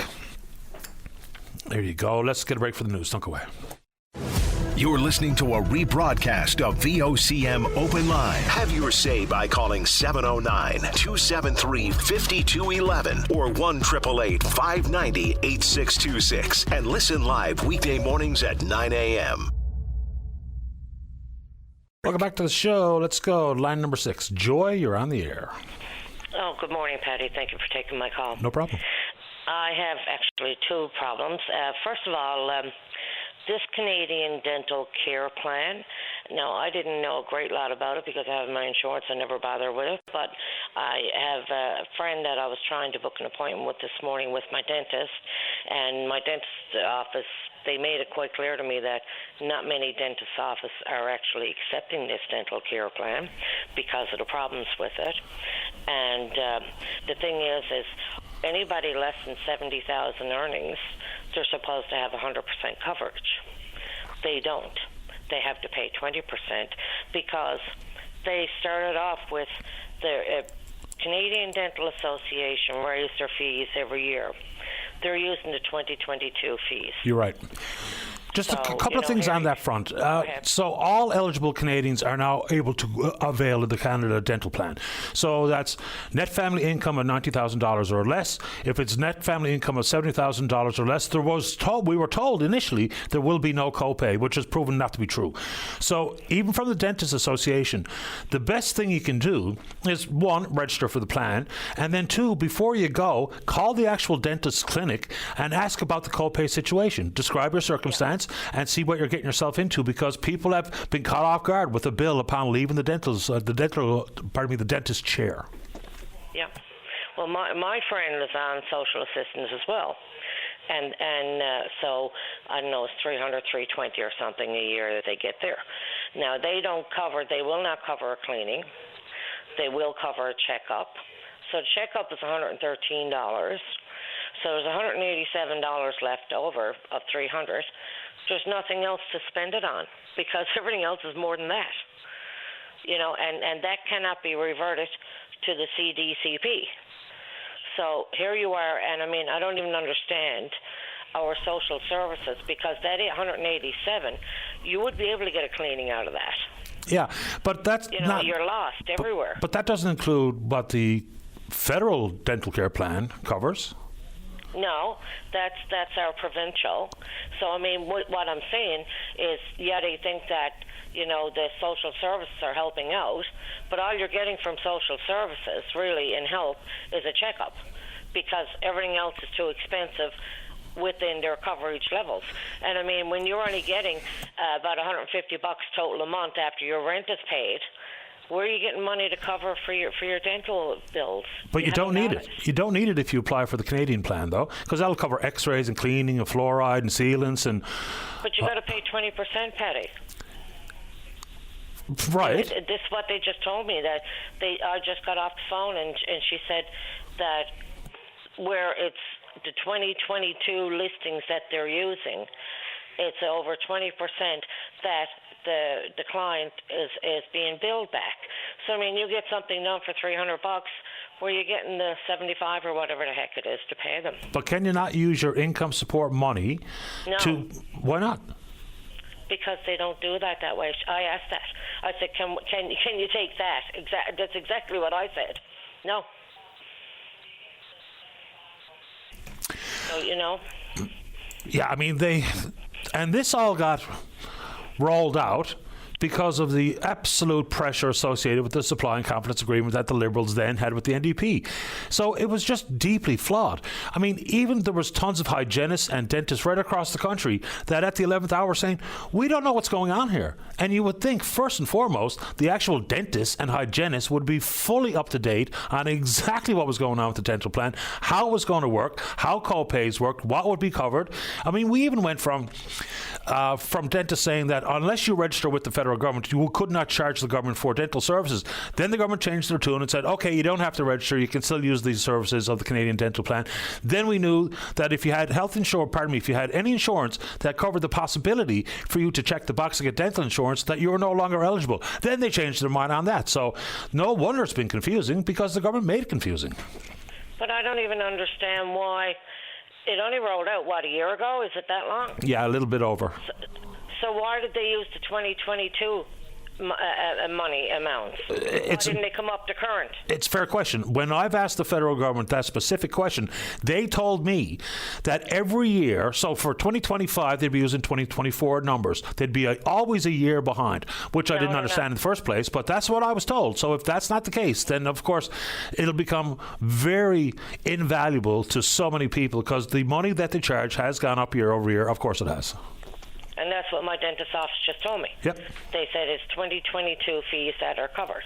And they told me, they said there are a lot of dentist offices that will not accept CDCP. Yep. Jeez. They won't accept it because of all of these problems. And then people are upset and people are getting work done. People can't pay it, so they're not accepting them anymore. I appreciate the information, Dana. I suppose, pardon me, Joy. I have another thing I want to talk about right quick, too. My dad was just in hospital last week, very sick with severe pneumonia, and discharged on Monday. We spoke to a social worker to try to get some help at home because he's very elderly and my mom is living there. Now, a family member is moved in for a few days, and we spoke to a social worker out there in the hospital, and they said they did half of this paperwork to get a worker help, and she said that call this number. She gave me some information, so I called the number that the rest of the work would be done on the community health side. So I called there, and then I received a call back a couple of days later. I think it was Wednesday, maybe yesterday, and I was told this person told me she didn't know anything about it. And I said, well, I was told that you were getting a fax or whatever. And then she said she'd look into it, never heard anything back. So I called back again this morning, and I spoke to secretary a few minutes ago. No, they don't communicate. And this is another one. Here you have social workers not communicating with social workers provincially. I don't understand it. I said, can't you call out to the hospital, to the floor, and speak to them about it if you didn't receive? No, we don't do that. Now we're on a list for October 2nd for an intake call. And then after that, then they decide from that should it do a home visit. Here we are, and he's going to be home from hospital over 2.5 weeks, and we're struggling along. Yet another gap and disconnect in the system, Anyway, I'm sorry to hear that it's happening. How's your dad doing? We're in the middle of an election, and everything is Churchill Falls MOUs and whatnot. And here we have people that are struggling with dental care, with social services, with community health services and whatnot. I think we need to get back on track and start taking care of our people. Appreciate the time, Joy. Don't disagree. Thanks for calling. Wish your dad well for me. Okay, you're welcome. Bye-bye. All right, don't go away. Welcome back to the show. Let's go to line number 4. Dana, you're on the air. Good morning, my good friend Patty. How are you? Not too bad. How about you? I'm good. I'm at Thrive here now. I think last time we spoke on Hope and Line, I was in Deer Lake, and that was good. I had a good experience. I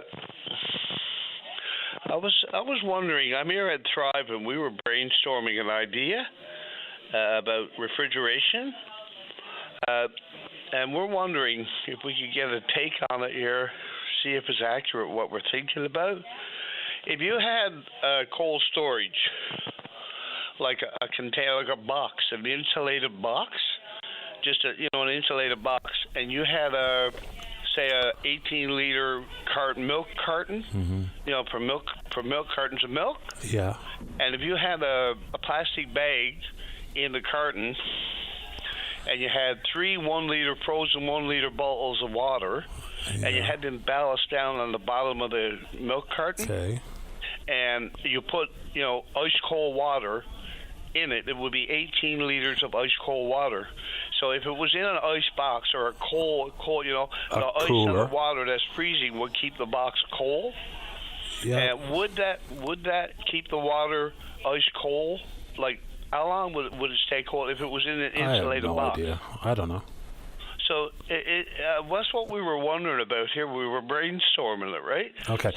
Somebody brought it up, and we just went with it. So anyway, right. That was right. How long would it stay cold if it was in an ice box? You wouldn't need refrigeration. Well, you would need it to make the ice and the water cold. But then you can sort of like unplug the refrigerator or whatever, and you'd have your ice box with your ice water. It depends. Right? There's a lot of variables, so I don't know the answer. But I think you wanted to talk about smoking cessation. Yeah, we don't know either. We just ran that by because we don't know either. We was just wondering how it might work for people, right? Okay. What was that? Smoking cessation. Yeah. The Nicorette gum is very expensive, right? These quit smoking aid things are very expensive things. And I tried the Nicoderm patches. Like if you put a patch on, it's 21 milligrams per day that releases into your bloodstream. But you got to keep it on for 24 hours. So I started out. I tried it more than once, and it's very expensive. And so I found out that when bedtime came, it used to give me terrible nightmares. So I couldn't take the Nicoderm patches anymore, and I gave up with that. And then it dawned on me. We were talking about it, right? And he said it's right too, because what we're doing is we're taking nicotine patches and the Nicoderm gum and all these smoking cessation aids that the pharmaceutical company is providing, and they're giving us nicotine to help us get away from the addiction to nicotine in cigarettes. Right. And there's a drug, there's a medication, I don't know who it is, but there's a medication you can get from the doctor. It's called Wellbutrin. And that Wellbutrin is commonly understood that you can smoke while you're taking Wellbutrin, but Wellbutrin will help you quit smoking. And that's common knowledge. So it's erroneous. So that's what these I don't know what they are, special interest groups or private enterprise. They're taking advantage. In my mind, they're taking advantage of us. They're giving us nicotine to help us quit smoking. It's a dosing because we're addicted issue. to nicotine. Yeah, it's a weaning issue. It's a dosing issue. Yes, it's like many I've things tried that people are addicted to. And Nicoderm is expensive. Okay, listen, if you want, I can point you in the right direction where you can get some help on the Kick the Nick. You can go to the Munn School of Pharmacy. There's a professor at Memorial University called Dr. Leslie Phillips, who does a lot of work in smoking cessation and policy. So what's his? Sorry, Patty. Yes, continue. Look at Munn School of Pharmacy. There's a program called Kick the Nick. So it's at the School of Pharmacy. Oh, nicotine, yeah. Kick the Nick. Yeah, at a medication therapy services clinic at Memorial University. If you contact them, they have a smoking cessation program. Oh, okay. Is he a professor, university professor? Dr. Leslie Phillips is. Leslie Phillips. Is a she. What's his success rate for those? I don't know. I can't answer questions on behalf of Dr. Phillips, but if you contact of course you wouldn't. Dr. Phillips or the School of Pharmacy, you'll be able to get some help. Okay. There is one more thing I'd like to mention, Patty, my good friend. Very quickly. Yeah.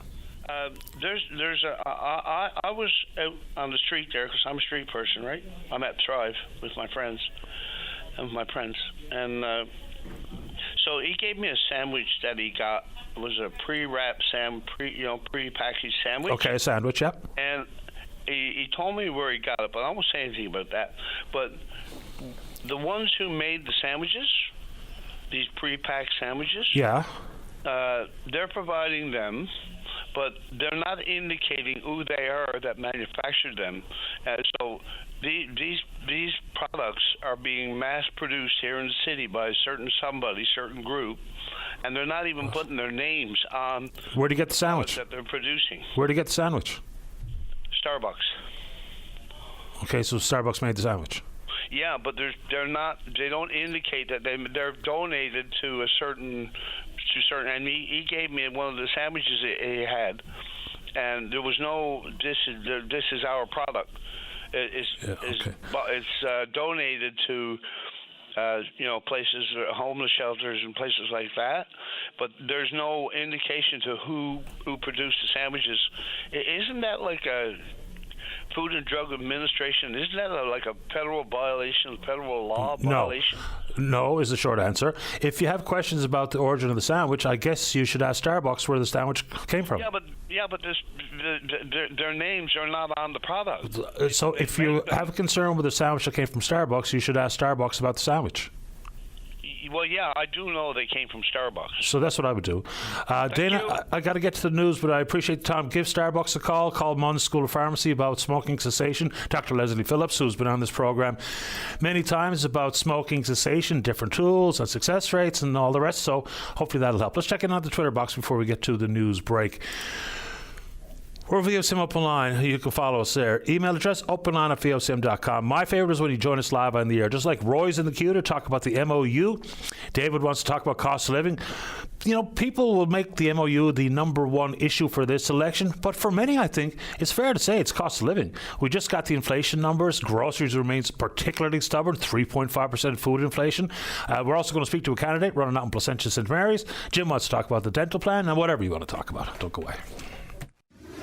The Tim Powers Show. Join the conversation weekday afternoons at 4 p.m. on your VOCM. Welcome back to the show. Let's go. Line number one. Roy, you're on the air. Yes, good morning, Patty. Morning. The MOU. Big question to me is who's going to have control of the Upper Churchill Reservoir after that's signed? From a legal point of view, would Newfoundland and Labrador retain that right? No. Management of that reserve? The equity position does not change at the Upper Churchill. Okay. No, okay, so they do not control the reserve. That was the one big thing. The other thing was Mark Carney had announced a right away for the transportation of goods and energy from coast to coast. Has there been any movement on that? No. I mean, that's aspirational stuff that may or may not happen, but if we're looking at history, every single time it's been floated, it went absolutely nowhere.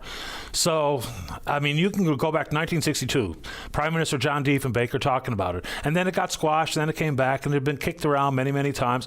But, you know, the Prime Minister has said that he would explore, I guess is the word he used, the possibility of an east-west energy corridor. But your question about has it been advanced? No. So you're not looking at any way to get your power to any other part of Canada, especially with the talk of doing our own manufacturing, which will be in Quebec and Ontario.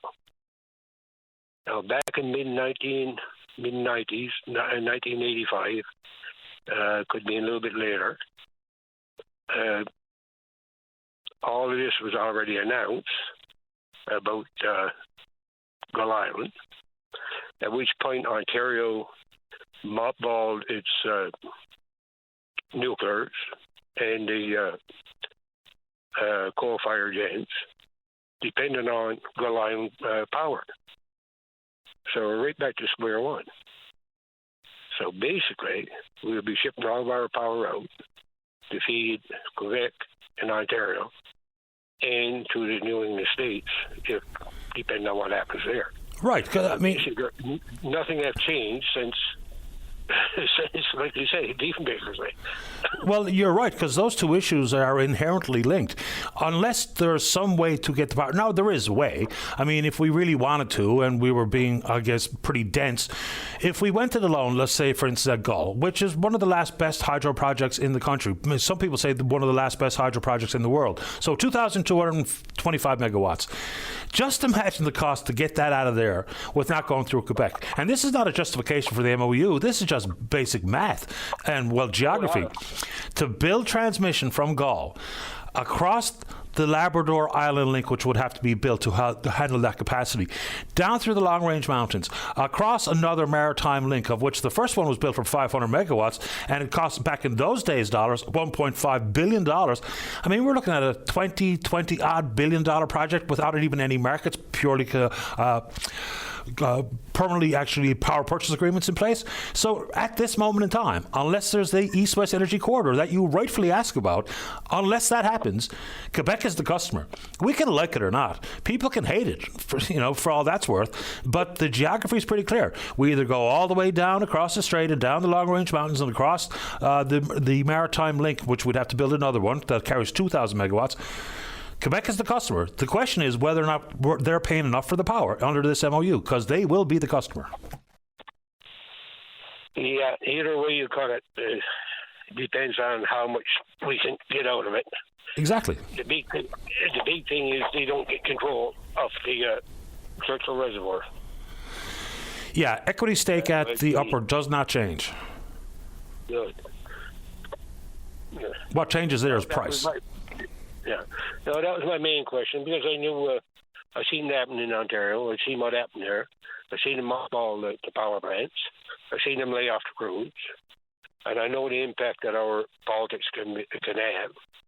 It's just not to do with the power. But when the Atlantic Accord was signed, or 2,700 was got our layoff on a coffee break, or we didn't know where we were going. We were actually sent home. That evening we had estimated around 2,700 had gotten their notice being construction operators. And at that point in time, there's 14 square miles of refinement in Sarnia, and that's pretty well gone now, along with everything else in manufacturing. And after the NAFTA agreement, the boys are 2 years, mothball companies to ship to the States or Mexico. So, I mean, the politics haven't changed one iota. We're still in the same predicament to get our goods to market. And we don't hear a thing about that from our federal politicians or our Prime Minister. So, like you say, the cost for us to do it is way too high. And we don't have no power. But we do have the richest resources in the world, so... We certainly sit on a wealth of natural resources. No question about that. Roy, appreciate you making time for the show. Thank you. Okay, thank you. You're welcome, sir. Bye-bye. Wrong button. Let's keep going here. Let's go to line number 3. Jim, you're on the air. Good day, Patty. How are you? Couldn't be better. How about you? Not too bad, I guess. I'm calling about this dental care. I went in there last month and I paid $28 just to get in and see him. And they put a light in my mouth to go around my teeth and everything. And when they were finished with that, I left and he said that'll be $400. So I paid the $400. Then they phoned me back again. They said they're not going to do any extractions. They'll do filling on my teeth. And I said, what's that going to cost? He said $400. Now this sounds at $900. So where does dental plan come into? Good question. So I'm not going to ask you how much money you make, because the thresholds are adjusted family income $90,000 or less, and then for $70,000 or less, we were told there's no copay, but that's proven not to be true. Yeah, well, I'm 80-year-old. Okay. So, I mean, it takes an awful lot out of me and pay that much money on pension. Did you know that you were going to have to pay before you went, Jim? Yes. Okay. So there's no way out of this, so they got to pay, and that's it. Yeah, what sounded like such a fantastic plan has proven to be less than that. And some of that's because it just happened so quickly. Not all the I's were dotted, not all the T's were crossed, but here we are. Yeah, I got a card from the Canadian Dental Association, and I phoned up there and the number that I have here, and the girl told me, she said it wouldn't cost me nothing. I don't know what's going on between the dental plan and the dentist. I don't know. I don't know either. It's a good question. I guess it's time, given we've had a couple of calls on this issue today, is we have had the president of the Dental Association on the show, and one of his key warnings is for people to call ahead to the administrative part of the clinic to find out exactly what you're going to face when you come in for whatever type of service. So we'll get him back on and see if we can't, shed some light on exactly what's going on here and what the association knows versus what people are getting caught off guard when they go to the doctor, go to the dentist. Okay, Patty. Thank you very much. I appreciate your time, Jim. Thanks. Okay, bye. All right. Yeah. Dave, let's set that up because the dental plan kind of went by the wayside, but now every single eligible Canadian, because it came in windows, right? But now every Canadian who's eligible can avail of the plan. But how it's actually working, I think, is another question. All right, let's check in on the Twitter box. We're VOCM Open Line. You know what to do. Email address is openline@vocm.com. When we come back, still another segment to go. David, you stay right there to talk about the cost of living. Massive issue. And Rhonda Powers, runner for the PECs out in Placentia St. Mary's. Those two calls may be time for you. Don't go away. Welcome back to the show. Let us go. Line number 2. David, you're on the air. Hello, Patty. Good morning. Good morning to you. The cost of living for someone that's sick on social service and renting out somebody that's doing rentals here in Marystown, okay?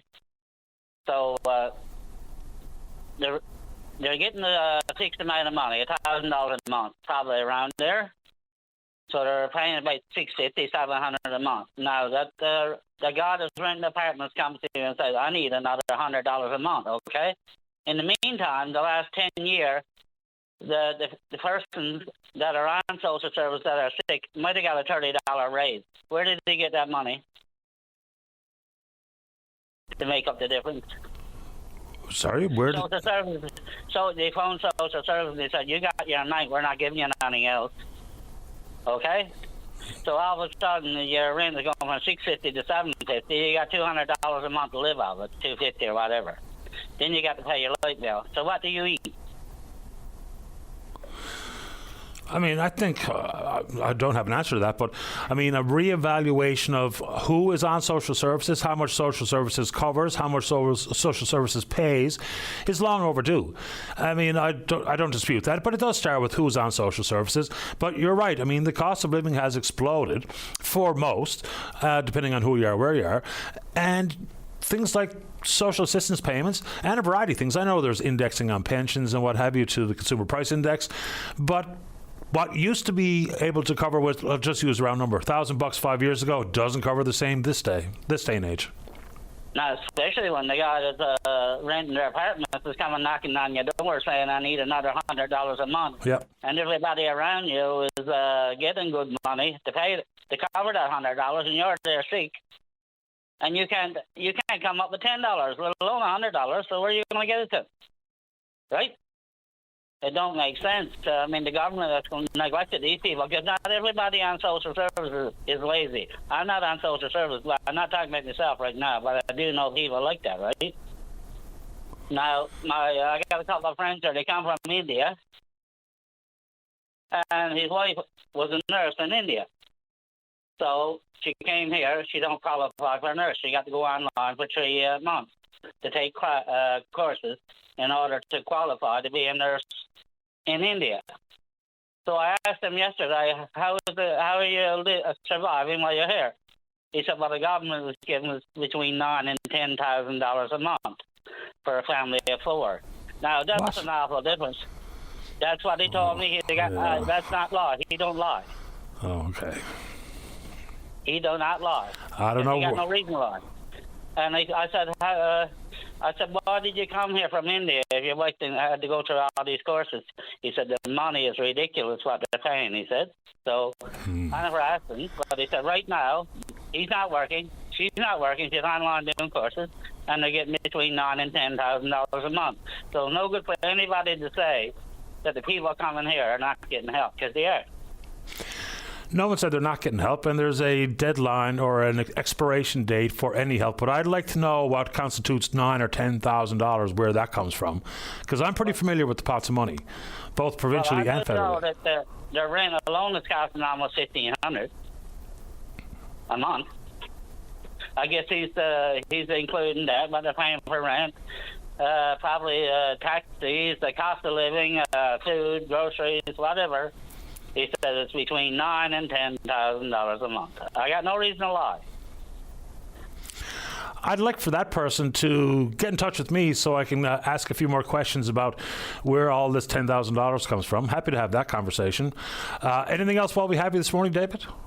No, but he's not the only one. There's a dozen here like that. But anyway, just wanted to have a few words. Thank you. You're welcome. Take care. Bye. Bye-bye. Let's go to number 5, saying word to the PC candidate, running out in Placentia St. Mary's. That's Rhonda Power. Rhonda, you're on the air. Good morning, Patty. Hi. Hi there. Thanks for taking my call. Pleasure. I'm excited to announce the opening of my campaign headquarters here in Placentia. It's at 2 Orkin Drive in Townside, across from the Placentia Lift Bridge. And it starts at 7 tonight with live entertainment up until 8 p.m. And I just want to encourage people to drop by and have a chat and meet the Blue Crew who have been volunteering with my campaign. Fair enough. So that's some details for folks who are interested in it. Let's get into some of the issues that you will be running on as a candidate representing the PCs. Okay, well, I've been busy knocking on a lot of doors, Patty. I've been at it for quite some time now. And, I've been listening to residents' concerns and priorities and having a lot of conversations.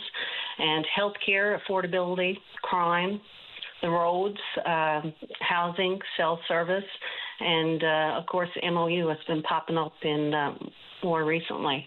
I started knocking on doors back in February, but people have a lot on their minds. What are people saying about the MOU? Because I hear some here on the show. I read some in my email, and I talk with my friends about, I guess, everything under the sun, including the MOU. So what are you hearing at the door specifically about it? People have a lot of questions. I think there's a lot of unknowns, a lot of uncertainty, a lot of reluctance. Just because it's, they feel like it's going through pretty fast. They have questions about jobs and a number of questions. Yeah, the jobs one, I think, is a pretty big one that people share across the board, regardless of what side of the issues you fall down on. And we're told that benefits agreements similar to what would have been in place at Muskrat, say, for instance, and whether that was adhered to 100%, I think, is a debate, and I don't think we hit that target, but it was qualified, experienced people from Labrador, Indigenous and Innu people first, then the rest of Labrador, then the rest of the island, then the rest of the country, then the rest of the world. So, and that's got to be the case because Hydro-Quebec and Quebec proper is notorious for being very protective of any job, and only Quebecers and Quebec companies can get that work, but that cannot be the case if we proceed on the Churchill River. Most definitely. But the bottom line is people, they just want the best deal for our province, for Newfoundland and Labrador. Yeah. And they want more information. Yeah, well, I think information is key here. And this is not about one comment, one person or another. But I think given the importance of this particular negotiation, the hyperbole and the exaggerations are really muddying the water. They really, truly are. Getting down to brass tacks, and even the story that's in the media today about an anonymous source from Hydro-Quebec saying that there's no wiggle room on this particular deal, and we will dismiss that. And I don't know whether or not it's true, and I don't put a whole lot of stock in anonymous one sole source issues and stories, but at the exact same time, we're hanging our hat on what Michael Sabey had to say about how great a deal it was and what Legault had to say, and the opposition parties in Quebec think it's a terrible deal. So I think we just got to get down to the actual details of the deal versus the picking and choosing what lane you'd like to be in as opposed to just sticking in the one lane. It's amazing times. Most definitely. But, the biggest thing I'm hearing at the doors, Patty, is healthcare. Okay. And, it's a big issue in our district. And for those that aren't aware, the district starts in Ship Harbour, the home of the Atlantic Charter, and it takes in all of the Placentia area, takes in the Cape Shore, right down to Peters River and St. Mary's Bay, and it swings back to Whitburn with a portion of Trinity South as far as Greens Harbour. So it's huge. We have the Placentia Health Centre in Whitburn, and people, they want to make sure that we have access to primary health care, and that's at the top of their minds. So is there a collaborative care clinic, like there's a few been peppered around the province? Is there one such clinic in your voting district? Well, in Placentia, we have the Placentia Health Centre. It has a clinic for outpatients, and it also has a 24/7 emergency room, and it's all attached to Lions Manor nursing home. And in Whitburn, there was always an emergency room there up until 3 years ago, so that's a big loss for the area, for Wickburn and the surrounding area. And it also has an impact on healthcare in the Placentia area, which services Broad area, Cape Shore, because now residents in Wickburn come to Placentia for access to primary health care. And it's kind of like when you're flying and you have to go to Toronto before you go across to Europe. People are finding it's frustrating that they have to drive far away from their homes before and often have to go on to the city afterwards. So it's... Yeah, because Whitburn is now an urgent care clinic versus what would have been a full-flight emergency department, right? Yes. Yeah. Yes. Yeah. Rhonda, you've had the last word here this morning. I appreciate your time. Wish you good luck on the campaign. Okay, and I just want to throw in there, Patty, that I was hoping to get a mailer out, but that looks like that may not be possible. So I do have a website. It's www.rondapower.ca. So if anyone is interested in following the campaign and connecting with us, they can check that out. And I want to thank you for your time and hope people come out to the headquarters opening tonight. You're welcome for the time. Appreciate yours and good luck. Thank you very much. You're welcome. Bye-bye. Bye-bye. Rhonda Power, runner for the Progressive Conservatives in Placentia St. Mary's. Our record show today. Big thanks to all hands, and we will indeed pick up this conversation again tomorrow morning, right here on VOCM and Big Land FM's Open Line. On behalf of the producer, David Williams, I'm your host, Paddy Daly. Have yourself a safe, fun, happy day. We'll talk in the morning. Bye-bye.